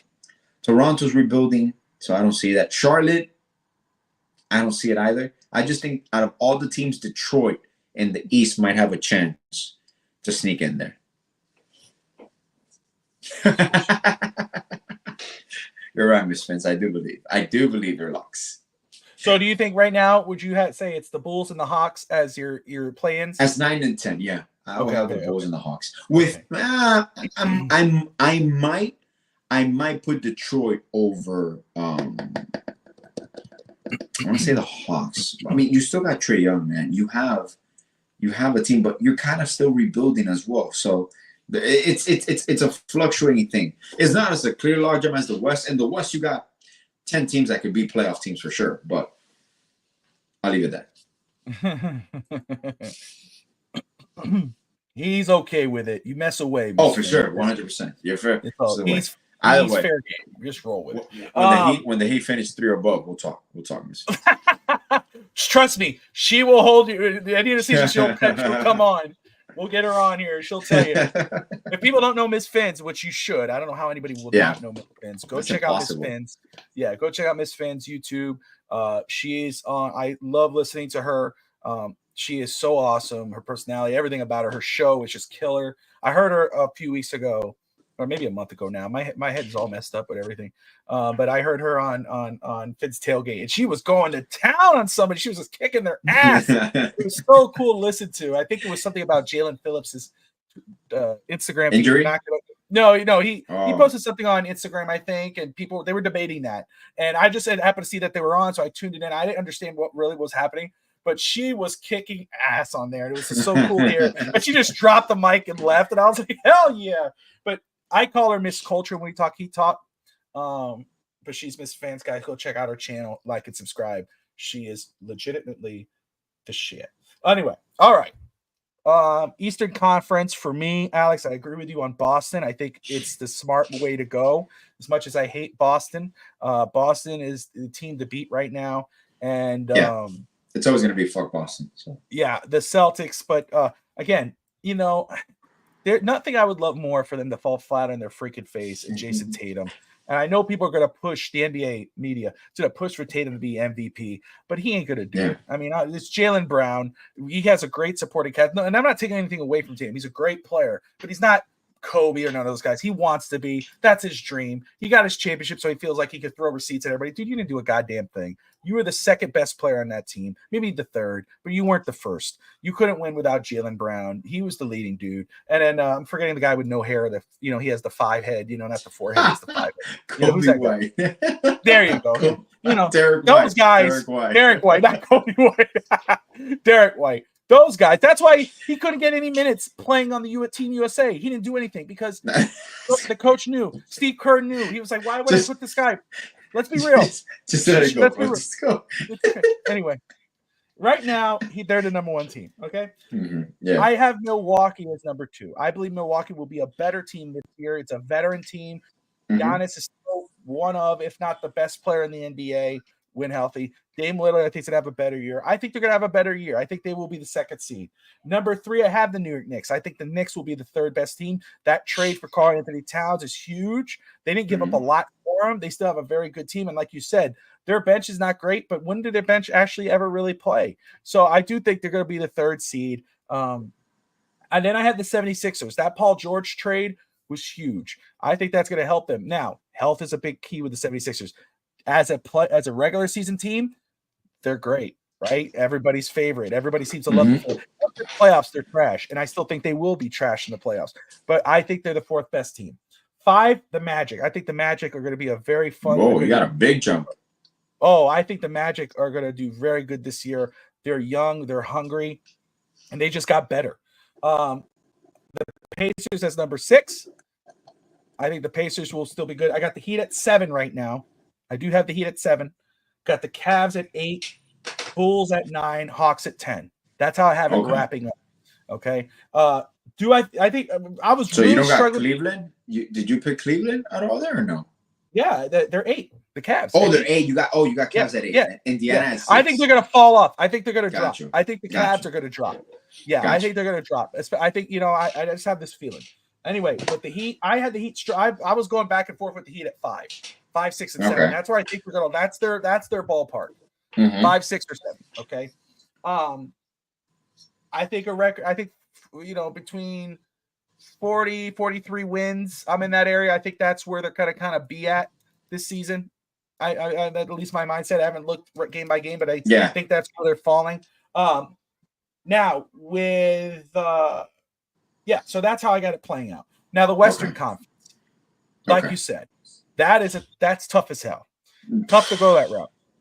I'll go ahead and start it. Okay, I'm going to start off right. This was tough, but I'm going to go first with number 1. I'm going Oklahoma City Thunder. I think they're going to be red hot this year. That's going to be the team. Yeah, I got them going. Okay, so you're real. So I'm going to check mark it because that's what I'm doing. Check mark. OKC, they're number 1. Yes. Okay. Yes. Alexander, he's an MVP candidate. Yeah. SGA. Holmgren, he is just overall that team is just whatever. And I think obviously their coach of the year candidate, and my coach of the year at this point to be just to spoil it. Number 2, the Dallas Mavericks. I got the Mavs. I'm very. Do you? All right. Okay. Here, let's roll. Let's freaking roll. I got the Mavs. Okay. Let's do this. I'm losing the guy they moved for. They just made. They got Klay Thompson. Thank you, Klay Thompson, rotational player or a starter. Holy crap! You add another element. Luka. This could be his MVP season. He's my MVP. Spoiler, but I think Luka. This is the year Luka proves that hey, I am what people are saying I should be. This could be the year. I got him at number 2. Number 3, I got the Denver Nuggets. I think the Nuggets are at 3. This is probably where you and I fall apart. Yeah, well, I switched it up with. I got Denver at 4. Oh, okay, all right. Yeah. So let's see who you have at 3. Okay, but I have the Denver because again, Joker. Oh, he's an MVP, one of the best players in the NBA. He's right there with Giannis and LeBron. He's one of the pillars of the league. And they're in the way that team is coached, they're coached very well. I have them at 3. I think they're going to have a very good season and a scary ass playoff team just because of Joker. At number 4, I have the Minnesota Timberwolves. All right, who do you have it for? I have Minnesota at 3 and Denver at 4. Okay, so you see, that's all I said. Okay, so let me put Denver here. See, and Wolves. So you see, you and I are not far off whatsoever. Yeah, the thing with Denver that concerns me is the aging of their core, but it's still young. But they're aging and the components that they have, like their style of play. The West is getting up on them. But that's why I put them at 3 because I believe because of their age, their experience, the way they play, and they still have enough youth on that team that it's gonna help them move up than what they're supposed to. Correct. Minnesota, elevate. Minnesota is easily they could go 3-2. They're right in the cusp of it. The Western Conference is so freaking tough. But now this is going to be Karl Anthony Towns is gone. They're going to have to adjust. This is going to be Anthony Edwards' basketball team. It was last year. Correct. But now he's going to be the sole lead dog here. They still have Rudy Gobert, defensive player of the year candidate. He's better in the regular season than he is in the playoffs. They got a good deal from New York with they got Julius Randle, and DiVincenzo. Also. So they still have a very strong team. So Mm-hmm. 3 and 4 is pretty fair in my opinion. And you drafted, well, people forget about this, which might be one of the steals. They drafted Rob Dillingham. He's going to be the perfect running mate with Anthony Edwards. Yeah. Number 5 of the Sacramento Kings. Number 6, the Pelicans. 7 of the Grizzlies. I think the Grizzlies get back kind of in the hunt of it. They'll be in the thick of things. Mm-hmm. The Lakers, Suns, and Spurs in the play-in right now. That's how I have it. I don't see the Lakers. They're not going to – I think the Lakers are going to be a play-in team. I don't really have a lot of faith in them as a team. They're too old. I know, everybody's going to be living off the LeBron Jr. and Junior, LeBron James and Jr. are playing together. It's going to be fun to see, but I don't see him running it. Phoenix, it's crazy. Booker, Bradley Beal, KD. But again, it's fun to look at those 3 guys, but I just don't believe in it. I just don't see it. I know Bradley Beal believes that if he was healthy, that they would have been the number 1 team in the West or whatever he said. That's full of crap. I wonder why the Heat didn't come after me. Well, we saw why. First off, you can't say healthy. We have enough guys who do that already. And secondly, you had no impact on a team with Kevin Durant. What do you think you were going to do with a Jimmy Butler? So it is what it is. So, yeah, Alex, there you go. So I have OKC, Mavs, Denver, Wolves, Kings, Pelicans, Memphis, Lakers, Suns, Spurs.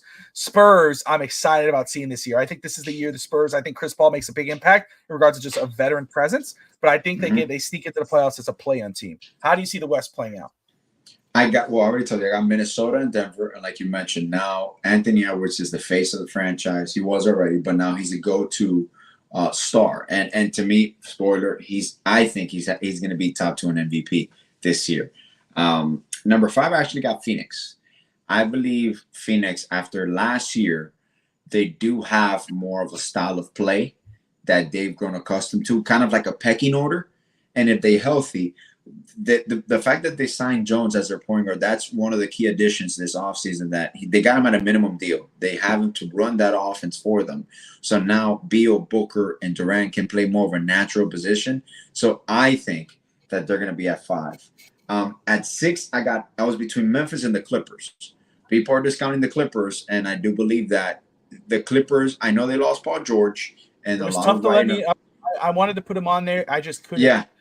Kawhi Leonard has to be healthy. I just can't see him staying healthy long enough to make it. James Harden is the fittest he's been in years, and they have a new supporting cast, even with the Norman Powell's, Derrick Jones Jr. So they have with the money that they would have spent on Paul George, they were able to get 2 to 3 players that are going to be key rotational players. So I got the Clippers at 7. I got Memphis at 6. Obviously, I got the Clippers at 7. At 8, I actually got Houston. I believe Houston is going to make the leap, not the OKC leap, but they're not far behind. Houston, people are asleep on Houston, but I believe that they're going to be the 8th seed, a solid 8th seed. Then I got the Lakers. I got the Lakers at 9 because you still got LeBron, you still got AD, you got JJ Redick, which brings a new offensive philosophy. You got Rui. He lost 20 pounds of the beard. Bro, he looks skinny as shit. It's insane when you see him. I've never seen James Harden this skinny ever. I thought it was Photoshop. Who do I got? Okay, I got Lakers at 9. And then from my last 2 is insane. I have San Antonio, Pelicans, and Sacramento battling. I do give the advantage to Sacramento because I believe they got the experience, and now they got DeRozan. They got a missing piece, a veteran presence for that team. So I'm going to give them the edge over the Pelicans for the last play-in team. And I got San Antonio. I got Lakers at 9, San Antonio. I'm going to give the Kings the edge over San Antonio, even though I think Wemby and that team is up for a massive fight until the end. It's just the West is so stacked that we give these standings, and each of these teams is one injury away from being out of the playoffs. Because what's going to separate 1 through 12 is maybe 4 to 5 games, which is insane. But the West is that good right now. And they're just evenly matched. So when you see games against the West, any game against the West is still a good game. I didn't hear. Forgive me. Where do you have Phoenix going? I got Phoenix at 5. 5. Okay, got you. Okay. Yes, I got Phoenix at 5, Memphis at 6, Clippers at 7. I have Houston at 8. I had Lakers at 9. And then 10, it was between San Antonio and Sacramento and the Pelicans. But I'll give the advantage to Sacramento. Okay. And like I said, it doesn't do it justice because, they're the 10th seed, but they're 5 games out of first place. That's how insane. You're going to see a bunch of tiebreakers this year when it comes to schedule-wise. Let's see here. It's a 10, 13. Make sure. You know what's insane? I'm probably leaving a Western team that I haven't even thought about. When you said Houston, I hit myself in the head. I'm like, but it's fair. Okay. Oh my God, Utah. You see, I forgot about Utah and Golden State. I'm telling you, these teams are gonna still be decent, bro. Golden State's gonna be decent. That's crazy. I may have to redo this. Holy shit, dude. Bob, go right now. Go look at the whole Western Conference. Hold on. Any of those teams can make the playoffs. I'm gonna pop somebody off here. Hold on a sec. I legit look at the Western Conference, and 2 of those teams could take over for any Eastern Conference playoff team that we have battling. That's how much parity there's in the NBA right now. This is the beauty of it. Yeah. Post LeBron, the NBA has a massive parity that we haven't seen in a while. Like, I legit look at the Western Conference teams, and I don't see a team there that might not make, out of all of them, I just don't see a team that I will be like, okay, Portland. I'm going to take off the Grizzlies. I'm going to put the Warriors in front of the Grizzlies. I'm going to take the Grizzlies out and put the Warriors at 7. That's what I'm going to do. You know the only team for sure, and they're still going to improve, but for sure will make the playoffs to me, Portland. That's the only team in the West that I feel I can say unequivocally will make the playoffs. And they're still going to improve, which is insane. Yeah. All right. So who's your MVP? My MVP, it came down to 2 people. And not a homer pick. At all. I was debating Anthony Edwards, but I do believe finally this year, not even Luka, I believe SGA is going to win the MVP this year. Ooh, I like that. Okay. Which I thought he should have won it last year, but I'll give it to him this year. But I believe Ant-Man is going to be a close second. Wemby's going to get some votes because, of course. But I do believe it's SGA. I love that pick. I can't argue against that at all. I have it as Luka. I think this is the year Luka gets it. Just like you said, SGA. I think Luka will be the MVP this season. I think the media and fans in Boston will push for Jason Tatum. I think he will not. There will be no shot in hell. I just don't see how. SGA. The usual suspects, if they remain healthy, will be in that race. You got Joker. You got Embiid, you got the Greek Freak, those guys. But I believe, it's gonna be a first timer. I think SGA or Luka can be that. I love that. Defensive Player of the Year. This is a year, my brother. This is a year. This is a year that Bam Adebayo gets recognized, and that imposter of Rudy Gobert, which I've never seen a Defensive Player of the Year being targeted in the playoffs and being unplayable. There is no human reason that you can explain to me how Bam Adebayo is not the best defensive player in NBA right now. So I'm going unequivocally unanimous Bam Adebayo for Defensive Player of the Year. So my pick is Bam Adebayo. I think this will be the year Bam Adebayo does it. I think he's been getting a lot of off-season love. I think people recognize him in the Olympics. I think people were hyping him up. I think this is the year that the NBA Wemby will make some noise. Well, I have it there. I don't know if you see it, but I have Bam Adebayo and I have Victor W on there as the second. And I did say Victor W that was my pick last year, and he finished in second. It was. So, but I have Bam Adebayo, but Wembanyama's I have as the wild card because I just think he is gonna. Gobert is. People are gonna have a sour taste from last year's playoffs. You shouldn't judge the year before, but I think voters will. And I go, no, they're not going to put. He's like you said, imposter. He looked really good during the regular season. What did he do in the playoffs? I think this is the year Bam Adebayo gets Defensive Player of the Year. There's a lot of hype riding him right now, and it's not even from his defensive side of the ball.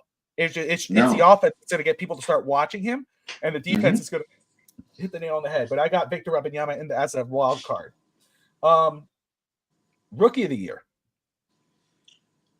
Rookie of the year, I'm still going to stick to who I believe should have been the first pick was Reed Shepherd.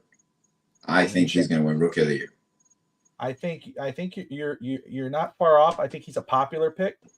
I'm gonna sound like a homer, and I don't give a damn. I think Khalil Ware has a strong chance to do it. I'm dead ass.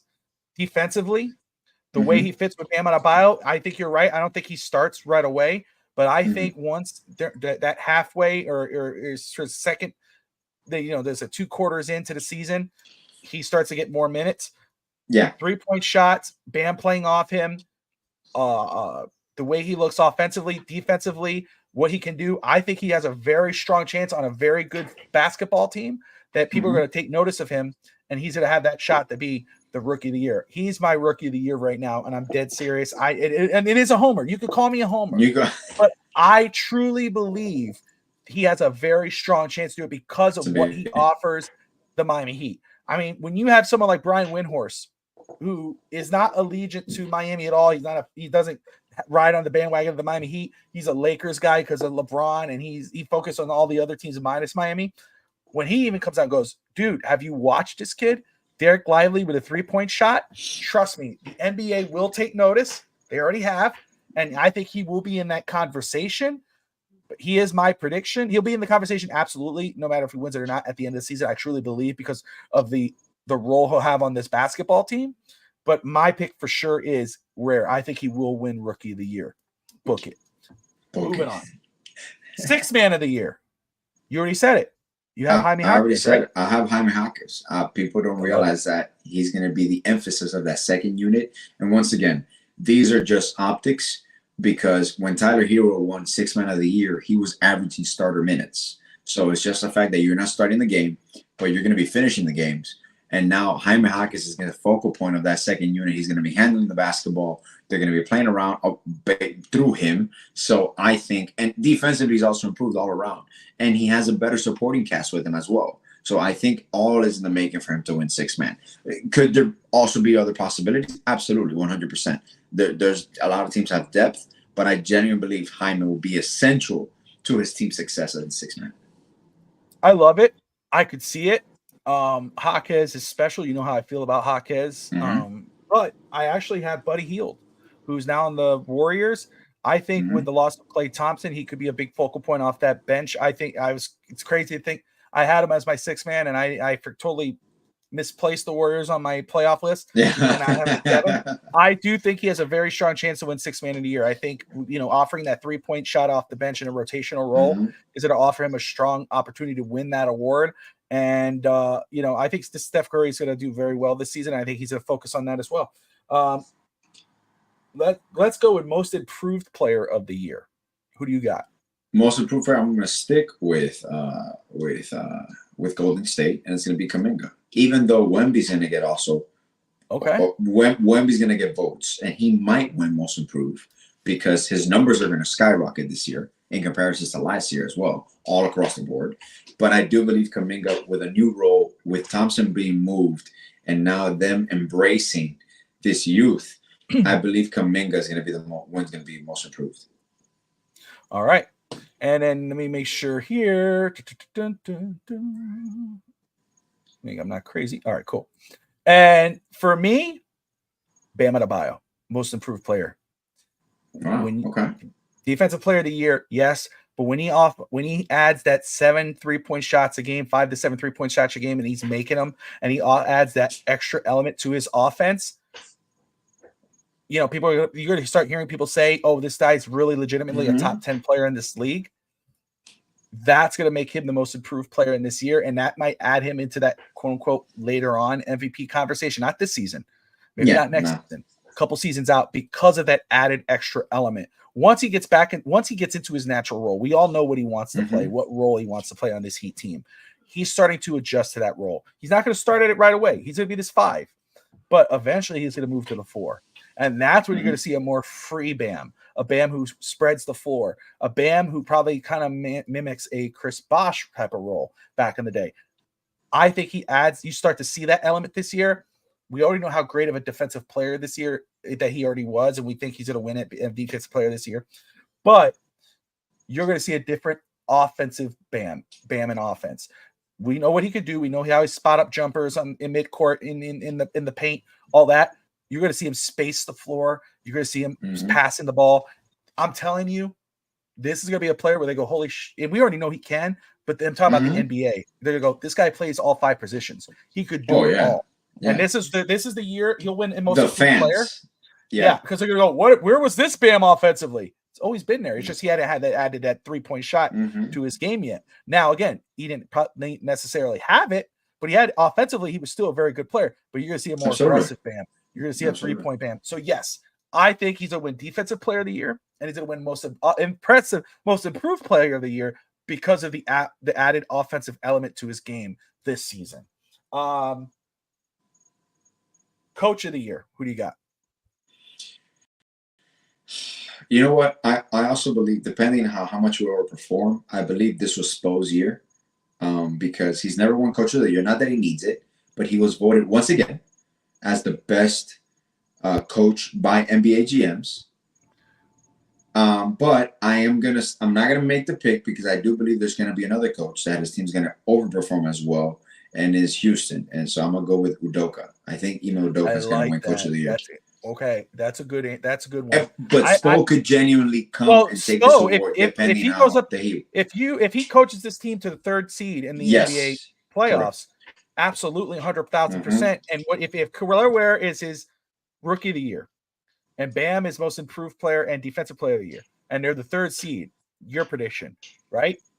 100% he should be Coach of the Year at that point. He should get it. How is he the best coach in basketball? Voted by his peers, not the media, the general managers, other coaches too. Other coaches, his peers.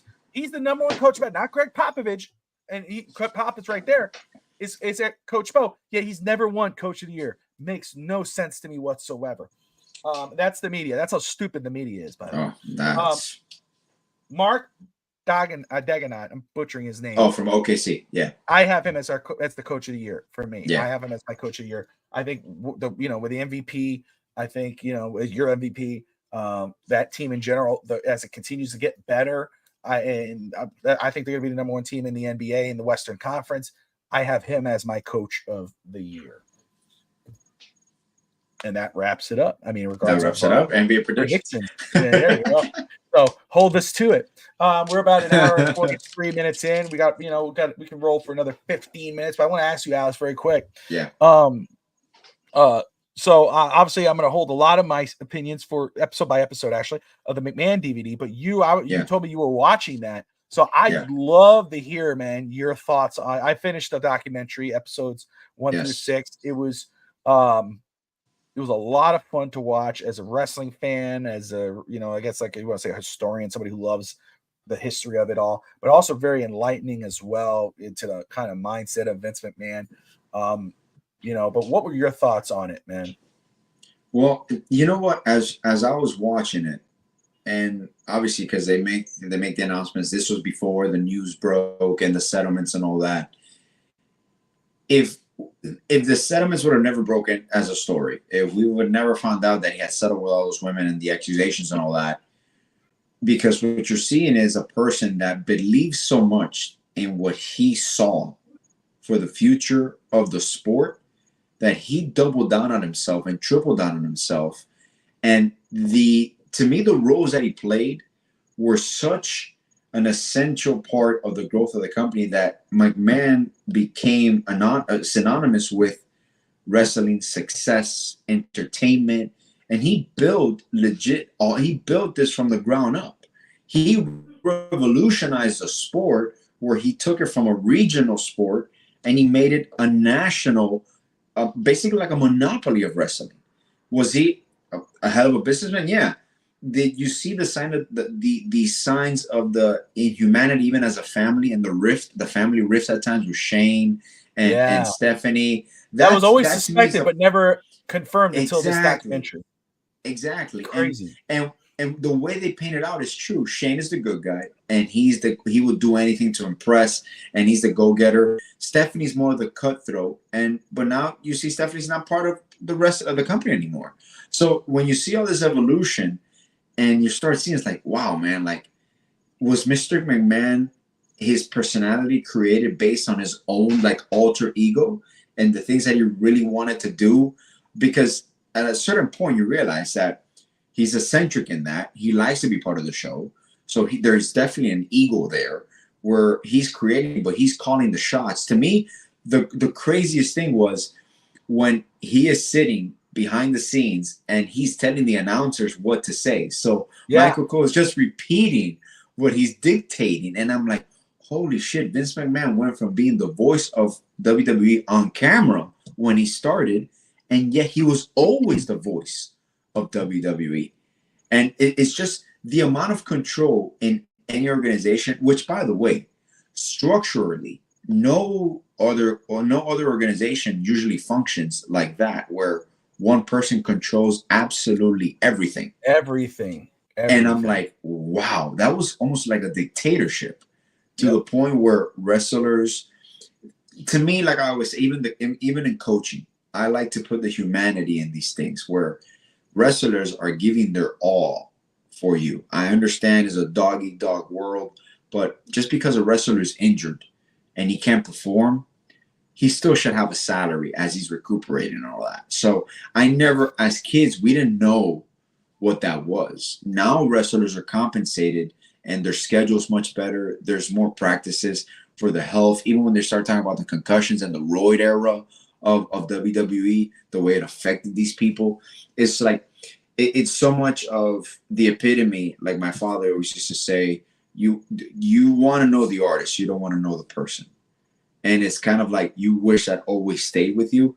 But then I see a trend with a lot of these people. We saw it in Bill Cosby, Vince McMahon, where you have these idols, these mega life-changing personas that towards the end of their life, the truth comes out and you're like, wow, was those 30 years all bullshit? And like, did we not know what we were dealing with? So it's kind of like a letdown as an older fan. My son loves wrestling.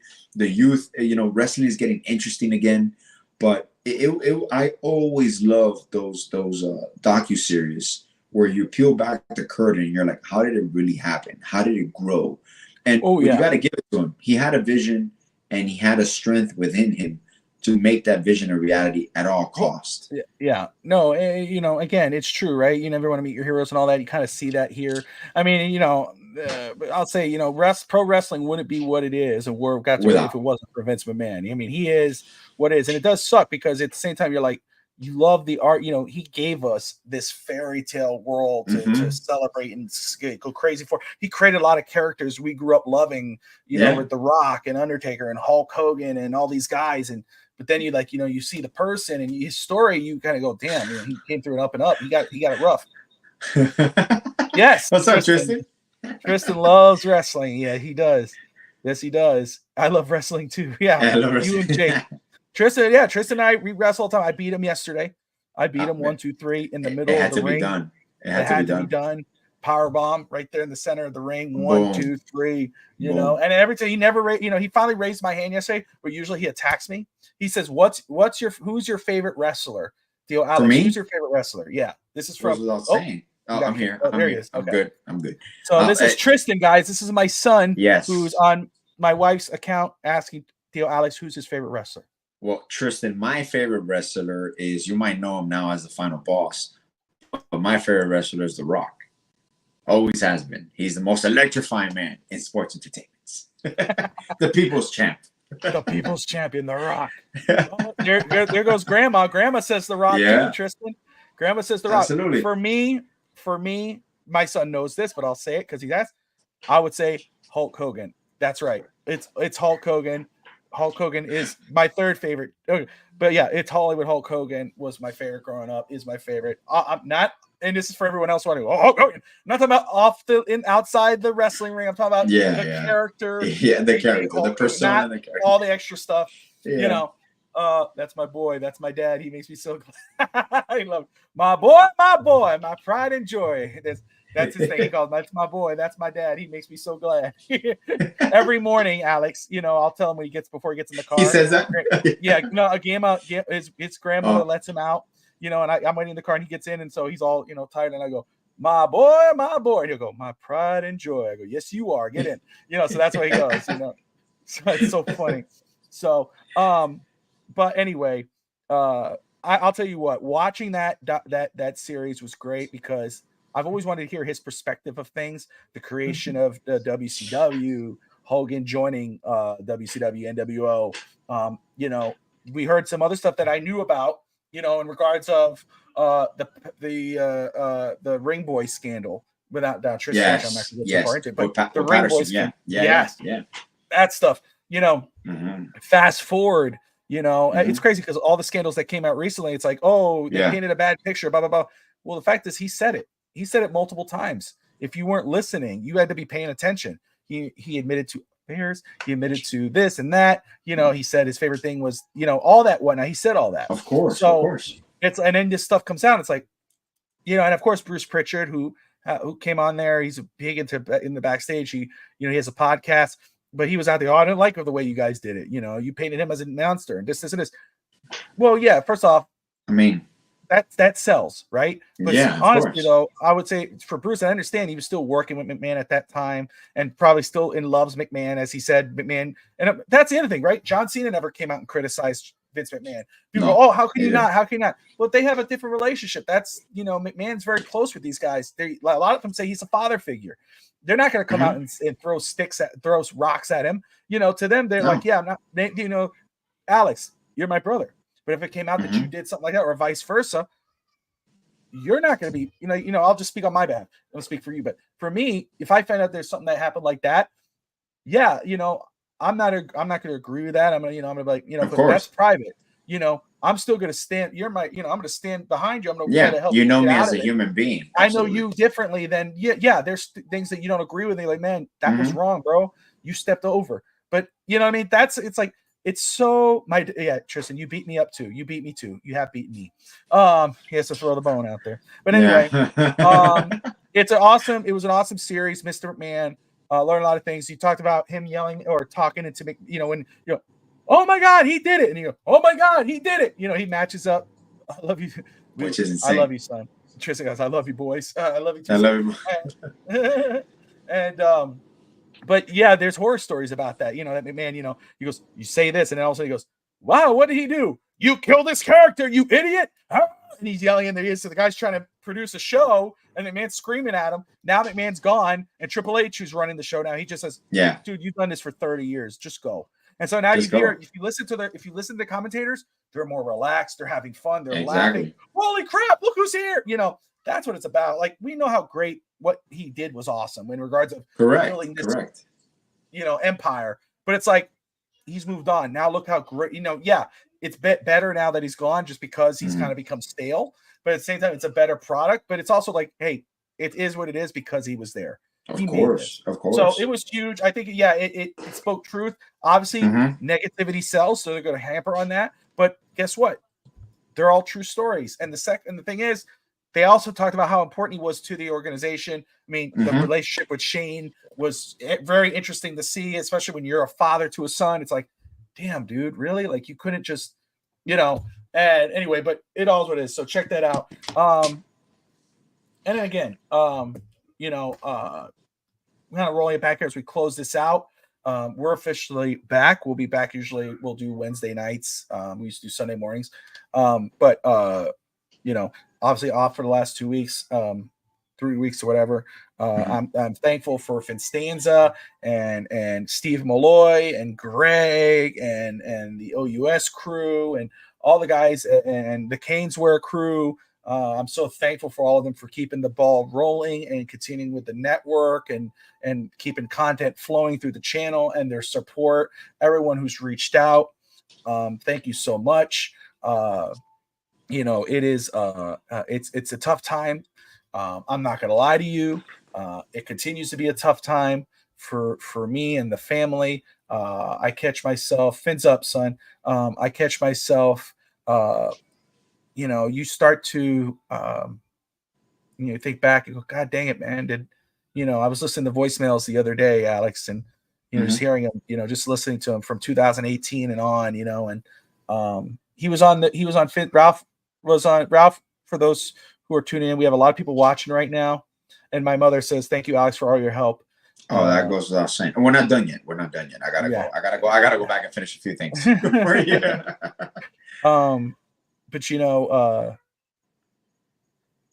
I wouldn't be. And for those who don't know, if there's everyone watching Twitter, Facebook, we appreciate everyone watching right now. My stepfather Ralph passed away a couple weeks ago, and so we've been dealing with that. And I wouldn't be doing this podcasting, YouTubing, vlog, whatever, if it wasn't for Ralph. Correct. Ralph, I remember Ralph would tell me, hey man, do you watch this guy?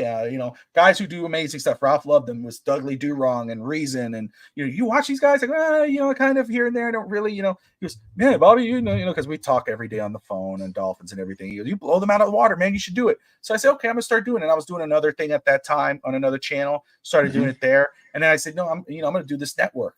And I did the network, and it's grown to this way. And I mean, my goodness, my mother and Ralph, always supporting me and cheering me on, and Ralph all the time, man. He was like, man, ESPN has nothing on you guys, and all those cool things. I mean, every time, and he would come in, hey, I'm not trying to critique, but maybe you guys want to try this, or maybe you want to try that. And, and it was never, I wouldn't be doing this or being where this network is right now if it wasn't for him. I am a Dolphins fan because of him. I'm a Miami sports fan because of him. I am the man who I am because of him. A huge part, and because of him, Absolutely. I was blessed. I was just talking to my wife about that I was blessed, with three parents, of course, my mother and my father, and then Ralph, we were truly blessed. And, he was my stepfather, and, it's my son in there. And, I've said that before, even though he was my stepfather, he was my kid's grandfather. And what truer love is that? You know what I mean? That not your own flesh and blood, but to have that love. And I mean, I have messages from him from 2018 when Audrey had a fever, and he called my phone and left me a message. Hey, Robbie boy, Mom told me Audrey had a fever. She was in the hospital. I'm just just want to check in on her son. Give me a call. I just want to talk to her. I mean, things like that. When we went to Florida for Disney World, and George was on Fitz Talk Today. The last show Ralph was on. George was on there. You got to meet Ralph and spend time with him, and which was awesome. I'm so blessed to have had Ralph on the show that day. I listened to that show the other day, Alex, in the last second before it went to our music. I put the picture up and the music went before the music hit, and it was fit. You can't see me or Ralph or anybody, and you just hear Ralph go, Robbie boy, and the camera just and it was like, that's awesome. But I want to add something for you because, and I do believe I should, because obviously people will never hear the words you uttered the other day in his honor, and I was there and I heard every single one of them, and it touched my heart in a very, you know me very well. I'm not I don't show a lot of emotion in regards to pain, suffering, and I try to be there for everyone. I don't myself show those emotions, and I caught myself finding back tears and crying alone, because obviously I have been close to losing my father, but never to the point where with Ralph, you knew eventually it could come, but he was such a warrior that you never thought the day would actually come. And the fact that anybody that was ever in Ralph's presence, when he was healthy or sick, whether good or bad, you were that much greater for being in his presence, because he always made you feel, and I think I voiced that to you, he would always make you feel like the most important person in the world the moment you were in his presence. And that goes without saying for a kid, because like you just mentioned, for me, football started in your front yard when we would play 3-on-3 all 10 QB or 2-on-2 all 10 QB, and Ralph was our all 10 QB with the big trees, and we were running to the trees, tackle each other into the trees. And there was not one time that Ralph wasn't there in a major sporting event endeavor for us, whether it was wrestling and telling us the crazy shit we were doing, jumping off a roof, jumping off the fence, and yet he was still laughing through it. And to me, the most beautiful part, and like I will tell your mom too, is that as he got older, and it's natural, we have days that we have really bad days, we have great days. And there's things that I wish I would have never said to my parents, or things I would never express. And then I still have the time to recollect. But you can take peace in knowing that he knew how much you loved him, how much you respected and valued him, and your mom as well, and your whole family and his friends.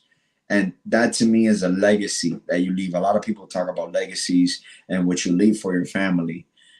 When I saw you guys there that day and still seeing Ralph, still not believing what we were seeing, because you're used to him just talking to you and encouraging you, which to me is the epitome of who he was as a man. In even his hardest days, he will make you feel that you're going to be okay. You're going to be just fine, man. You can do it. And that to me, there's a beauty in that. And when you're in the presence of someone, and no matter what you're going through, you can make another person feel great, that they can reach greatness, and that they can be great at anything that they do or want to do. That is the epitome of a human being, where your life is bringing life to others. And I know it's difficult for you guys, and it's never going to be normal, but just know that from the outside in, you had the privilege of being with a great human being through the good and the bad, through the young and the old.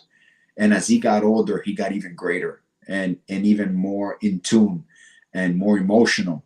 And he loved every single one of you. And there's things that he told me even growing up, and I tell you, is that how proud he was of you as a father, of your mother. And those are things that you share, and you always think about it. And you're like, I know you lose a person in the flesh, but you gain another person in your heart. And he's always gonna look out after you guys. Always. Just like he did to us in 10th Street growing up. So it's beautiful to have known him and to continue to know him, because you're never gonna stop knowing him. You're always gonna know him, you're always gonna feel him. And the kids as well. So I know it's a difficult time, but as the whole Finch Talk Sports Network community, I tell you, we always got your back, and anything that you need to do. And like you mentioned, it was beautiful to Fistanza. They took you on just like family, when that's what family does. They take you on whenever you need to pick up the load, and they go through it. And it is just something that you're never going to replace it. And it's okay to go through all the emotions, happy and sad, mostly happy. And I promise you, as time goes on, it will turn happier and happier and happier and happier, because, like you mentioned, he's resting, but he's happy. He was always happy. And that to me is a cool thing to have. Yeah, man. That's beautiful. That's great. And it's so true, And it would have been the epitome if you just gone, gay. That's gay shit, Alex. What are you doing, bro? No, dude, it's so, it's true. You hit a lot of nails on the head. I talked about it at the memorial, and I meant what I was saying, and and I think back when I was so grateful for a lot of things. You look back, you start going, damn, man, I should have said this, or I shouldn't have done that, and I know we're all going to go through that. Especially I'm talking about my brothers, my sisters, my you always had it. You go, damn, why did my poor mother, and but that was just the reality. That's life. That didn't mean nothing. I always said that, I always tell my own kids, and I tell my wife, anything could happen. Nobody's guaranteed tomorrow. We could get into it one day. Oh, Alex, you know what? Shut up, dude. And hang up. Oh, I'm not talking about it. And then God forbid that night something happens, and it's like, that was just an argument. That was just a normal thing. That was our reality. Exactly. Doesn't mean I loved you any less or anything. I know that. No. So but it's so natural human element to have that in there that you got to get over. That last interaction. Humans hang to the last physical interaction always. For me, it's like, George brought it up. I had Ralph on, and yes, George, let's catch up, brother. I'd love to talk to you. But I had Ralph on Fitz Talk today, and that was so cool. And then I go, man, did I let him talk a lot? Did I let him talk enough? Did I ever interrupt him? Yeah. Man, did I talk to him in the last 2 weeks? Did we ever talk on the phone? And you gotta stop that. Stop. You gotta just chill, dude. Stop. And you gotta remind yourself, like you say, it's true. I know that. I know how much he loved me. I know how much he, you know what I mean? And I know how much he know that I know how much he know I loved him, and I was so grateful for the, there's a lot of things to be grateful for with Ralph, Absolutely. Go down the list, and I don't think anything had to go on without saying, but like the way he loved me, the way he loved my mother, drove my mother crazy, as she did him, but I mean, he loved her. I mean, and you can't, it's just, the way he loved my wife, I mean, my goodness, he would always talk about, he even wrote, a personal thing, how loved her as a daughter, not a daughter-in-law, and how she was on this pedestal, and, complimented her as a mother, and as, and my children. I mean, you think about it, even all his grandkids, my brother's kids, my sister's daughter, he was our stepfather, but he was their grandfather. And that's not taken away from my father or anybody else at all. or my wife's father. No, they were blessed to have 3 grandfathers who loved them in their own way. But Ralph, I mean, God, dude, he would, can't breathe. He's on a machine. He's tired. He's exhausted. Any little walk out of mouth. But as soon as my mom came on the phone, Ralph, the kids are on. He took that mask off, started playing Cookie Monster, did anything to make them laugh. I mean, that's true love. That's like, look, Alex, as a father and a stepfather, so to give that part of you, you don't, it's not like there's nothing there that matches you. And even though your son is your son, you still love him as much as your daughter. That's true love. That's real love. And Ralph had that love for us. He had that love for our children. I mean, you think about it, go, damn, dude, you didn't need to do that. You didn't have to do that. Now, my mother would have killed him if he did it. Of course. She would have got on him for that. But no, Ralph adored our children. And you know what? The epitome of that is not even love. I would use the word embrace. The way he embraced everyone. When you were in his presence, you felt it. Because you can know someone loves you, someone cares about you. But he made sure you felt that he was there for you. And he would uplift you even in his lowest of moments. And that to me is, there's no words to describe the feeling of a human being embracing you and showing you your greatness before you were even attempting to be great. And it takes a lot for someone to see greatness in you, even in your failing moments. But those are the moments that teach you. And I'm not gonna lie to you, when I got back to my house, obviously my parents are older, and I've always been in tune with life. I've always been in tune with mortality. As you get older and as you have kids, your mortality starts to kick in a little bit more, because you're a grain of salt in this whole grand scheme of what life is. But when I started seeing the time frame and the way life should go, obviously parents should go first, you and your kids after. They're all living organisms, and one thing that I put an emphasis on myself is to make sure I don't overlook anything. And I believe I'm gonna make mistakes. I'm gonna say things I don't mean. There's gonna be moments that you're gonna be busy, and my parents have always taught me that, like, you can only control what you can control, son. Don't worry about everything else, because as a son, you try to worry, especially as your parents get older and your kids. You over worry to the point of exhaustion.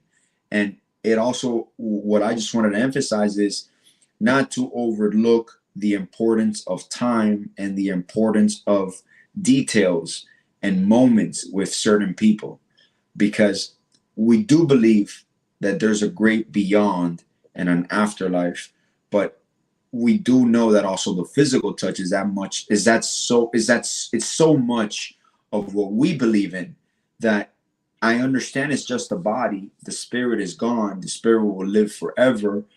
And I respect how anybody chooses to believe. I'm not trying to sway anybody, but there is an importance making sure that give everything in life. Give everything in life. Give people time. Give people words. Listen to people. Talk. Share things with people. Embrace people. You're gonna have good days. You're gonna have bad days. But don't leave anything left unsaid. And that to me is what also taught me with Ralph. Even the times that we talk, and there's even sometimes I would see like a missed call. I'm like, damn, I never called him back that day. And I was thinking about it. I'm like, shit. Like there's things that you still leave unsaid that you could only speak through spirit after that. But I don't know, man. It comes at a time where it kind of sets your world in motion, especially for you guys, because there's so many moving parts for you as a family, for your mom. Because also, I'll take this moment to give my full respects to your mom, Tammy. I know in public we don't say it as much, but this woman, through the ups and downs, dedicated herself to her family, dedicated herself to Ralph, to her grandkids, and she's admirable in what she's doing. And now I think also for her, she has an opportunity to live also herself, take care of herself, love herself, and live a full life with you guys. And you guys take advantage of that too. I think that's part of the legacy that Ralph leaves, where it's, Tammy, it's your turn now. Go live your life. And there's a beauty in that. There's a beauty in exiting in an elegant way, I like to say, not suffering, not anything. Mom and I had amazing talks. I hated that I had to leave just a day early. It was only a day, but still, I did not want to leave my mother. I just wanted to stay one more day. I really enjoyed the end of the day. During the day it was still cool but everybody was involved. There was other family and all that. But at the end of the day, my mom, we'd go pick something up to eat, or what are you doing? Oh, I'm still up. You're up, okay. And go pick something up to go back to the hotel, eat it, or go to the restaurant, eat. And we had so many great talks, and and I truly believe that what you said, we talked about that. I do believe Ralph, made this choice. He did even in his heart of hearts, that even though that he said, you know what, it's time for me to go, and that is out of love, and I do believe, and I said it, I will see him again, and I'm okay with that. And it tells you, though, very quick, just speaks to him and the impact he made when this happened. First of all, he was sick for a while, and there were times where, oh, this is it. We got to prepare mentally, and pulled out. So when this happened, it shocked us. It's like, wait a second, he was okay. He's fine. Functioning guy. I mean, wait a second. You were on the way to the hospital to go see him after this episode, and but it was like just that night, and so, but it speaks to it. It's a testament to him that there are people that I haven't spoken to in years, and then when they saw this, they reached out, dude. What, that spoke to him. And it's not like, oh, this was just recent. Ralph was just like this recently. No, he's been like this for a while. The outgoing love and making people love him, and this warm welcome. Evan talked about it. Evan, was huge on that, about the bear hug Ralph gave him. Yeah, there was nothing like it. That's one thing I take peace in. The last time I saw Ralph in person was in February when I did the DCC. And the last night we were at the house because Tat and I had to go back to the hotel, and then we would fly out the next morning. So we was, I don't know what time it was that we stayed up until, it was like 1, 2 in the morning. I don't know what it was, but we stayed talking to Mom and Ralph. And I remember he gave me the biggest, longest, hardest hug and the hardest kiss on the cheek, big and wet. This the last picture I have of him. I had my beard kind of growing out like you, Alex. And he's looking at me. And looking at me like that, and just that's my last picture of him with him. That hits, man. That hits. It does. So it does. We move. It's hard. I catch myself a lot. I'm trying to be okay. For my kids, for my wife, for me, I gotta move forward. Like I said, honestly, and I told my mom talked about this. You don't really get over it. You really don't. You know, it's You learn to live 31 with it. years, 31 years, 3 decades. You know, I mean, there's some people Mhm. think of longer that, you know, it's not like, oh, see, time heals everything. You got to move on. That's no. No. Time doesn't really heal anything. It starts to mask. But then, you know, it's Exactly. that one time you Exactly. pass by a certain place and you go, oh, you celebrate a birthday, Christmas, Exactly. Halloween. There's different things. You go, oh my God, the Dolphins win a Super Bowl. God Yeah. willing. That would be- Jackasses don't do it when he's here, but you're going to do it after he does. That's going to be bittersweet for me. I haven't used to That ask would me, be- Alex, well, what are you going to do? You're going to go to, if the Dolphins go to Super, you're going to fly to go do this. No, I'm going to Hialeah. I'm going to go watch the game with Ralph. Exactly. I can't do that no more. That's bittersweet. That's hard for me. That I won't be able to do that. Mhm. You know. So like that's a tough pill for me. It is. You know, It is. to go, God damn, dude.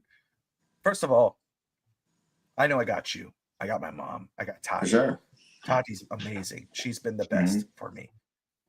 You know, but like I know I call you any time of the day. You know, Absolutely. You'll answer unless you're sleeping, but you'll answer. You'll call me right away. Yeah. Or like any day, time or night. If I'm sitting alone, I can't sleep one night. I'm sitting outside, you know, and I'm like, man, I'm bored. Mom's sleeping. I can't bother mom because mom doesn't get enough sleep because she's like you said, she's dealing with everybody plus one and Ralph at that time, you know. So if I call her, I don't want to be the one to wake her. But I know that if I call Ralph is pretty good at going back to sleep. He always was because but if I call him, he's going to answer. Or sometimes he was up. Anytime anything was, I call him just to talk. I just need to get my head off. Talk about sports, talk about life, talk about the kids, whatever. I had that. I don't have that no more, you know, and that's tough. So, but that's how life is. And I know like you believe, I believe there is an after. I know he's there. I know he's okay. We have to be okay. You know, we'll get okay. Our family will move on. In life, you just keep going. You got to go day by day, you know, but it's going to be hard. So it is. I'm grateful. And still talk to him. Always. Talk to him. I do. Every day. It's crazy, dude. I do. I just said it out of random. I did a Ralphie Boy, you know, and Ralphie Boy, you know, and God, I would die to hear that Ralphie Boy, you know. But we're gonna be all right. You know, I love you, Ralph, and you know, it's not goodbye. You know, we'll see each other soon. I'm sure, or not soon. You know, life later. But I know he's not too soon, Bobby. Not too soon. Please. Yeah, relax, dog. Relax. But I wanted to, you know, honor him. I have that image up there of him, and it's so cool, you know. I just love looking at him. It's like he's looking down. But, I think you should leave that image on for eternity as part of that. I think this show should always be in his honor because he made us into the 10th Street Boys. Yeah, he was the OG 10th Street Boy. He was the OG 10th Street Boys, and our families were there. My grandparents bought a home there in the 60s, 70s. So they're all the foundational pieces. So I think it would be amazing if we leave this show always in honor of Ralph. And because of him, we are who we are in the sports world, realistically. So I don't see it anybody fitter to be honored always on our show as Ralph than Ralph. Yeah, I'm going to be honest with you. That's so funny that you say that. And, you know, I'm cool with that. I'll try to manipulate something and try to get it where we could have that. But I already thought, like, you know, if I get my little studio, call it Ralphie Boy Studios, and I got Tammy from Miami, you know, something else from there, just little things. I mean, anyway, that's beautiful. Anyway, yeah. So anyway, guys, we're back. 2 hours in. Won't do it any other way. Be back with my brother here. We'll be back on Wednesday night. Tomorrow is the official start of basketball season for me. Alex just started. I do the draft and the evaluations. It'll be my first time doing that part of it. So it'll be fun. I'm excited for another season. I'll be coaching my son's team. 7 and 8 year olds now. So it's gonna get interesting. It gets a little funner. I promise you. It gets a little funner. And so I'm excited for that. I'm excited to get back into it with the network. Canes Wear podcast this week, guys. They're kicking ass. The Daily Canes Wear podcast also with Brad Tejeda. And Tejeda, probably I'm butchering it, probably, but forgive me. It's okay. Brad's awesome. Is it Tejeda or Tejada? No, I think it's Tejeda. Oh, Tejeda. Okay, so I got the first one right. Anyway, Okay, so I got it right. So kiss my ass. Anyway, anyway, he's doing awesome, dude. He had Cam Ward's and Shadir Sanders, quarterback coach, on their personal quarterback coach. He interviewed them. Yeah, that's dude. Cool. That, guys, if you haven't seen that episode yet, go ahead and look on Canes Word Daily Podcast.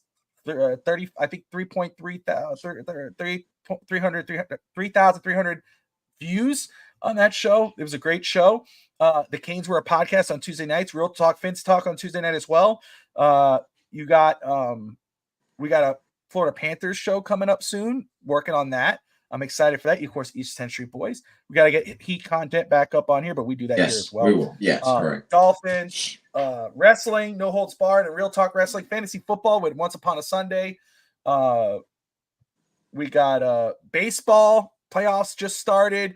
Russ Morgan, he lives in Florida, and I think in the Tampa area, but also he went to Orlando to wait out the hurricane. He'll be back on Wednesday night. So much content, so much in Fitz Talk today, next Saturday. Dolphins pregame, postgame, all of it. We're continuing to grow. We will continue to do so in memory and honor and tribute to Ralph. We'll do that in his honor. Continue to grow this channel, guys. If you haven't yet, hit that like and subscribe button. That's AJ Atia. I'm Bobby Melendez. We appreciate you, love you, and good night. Good night. Bobby Gringos in the house. Straight out of Hialeah, no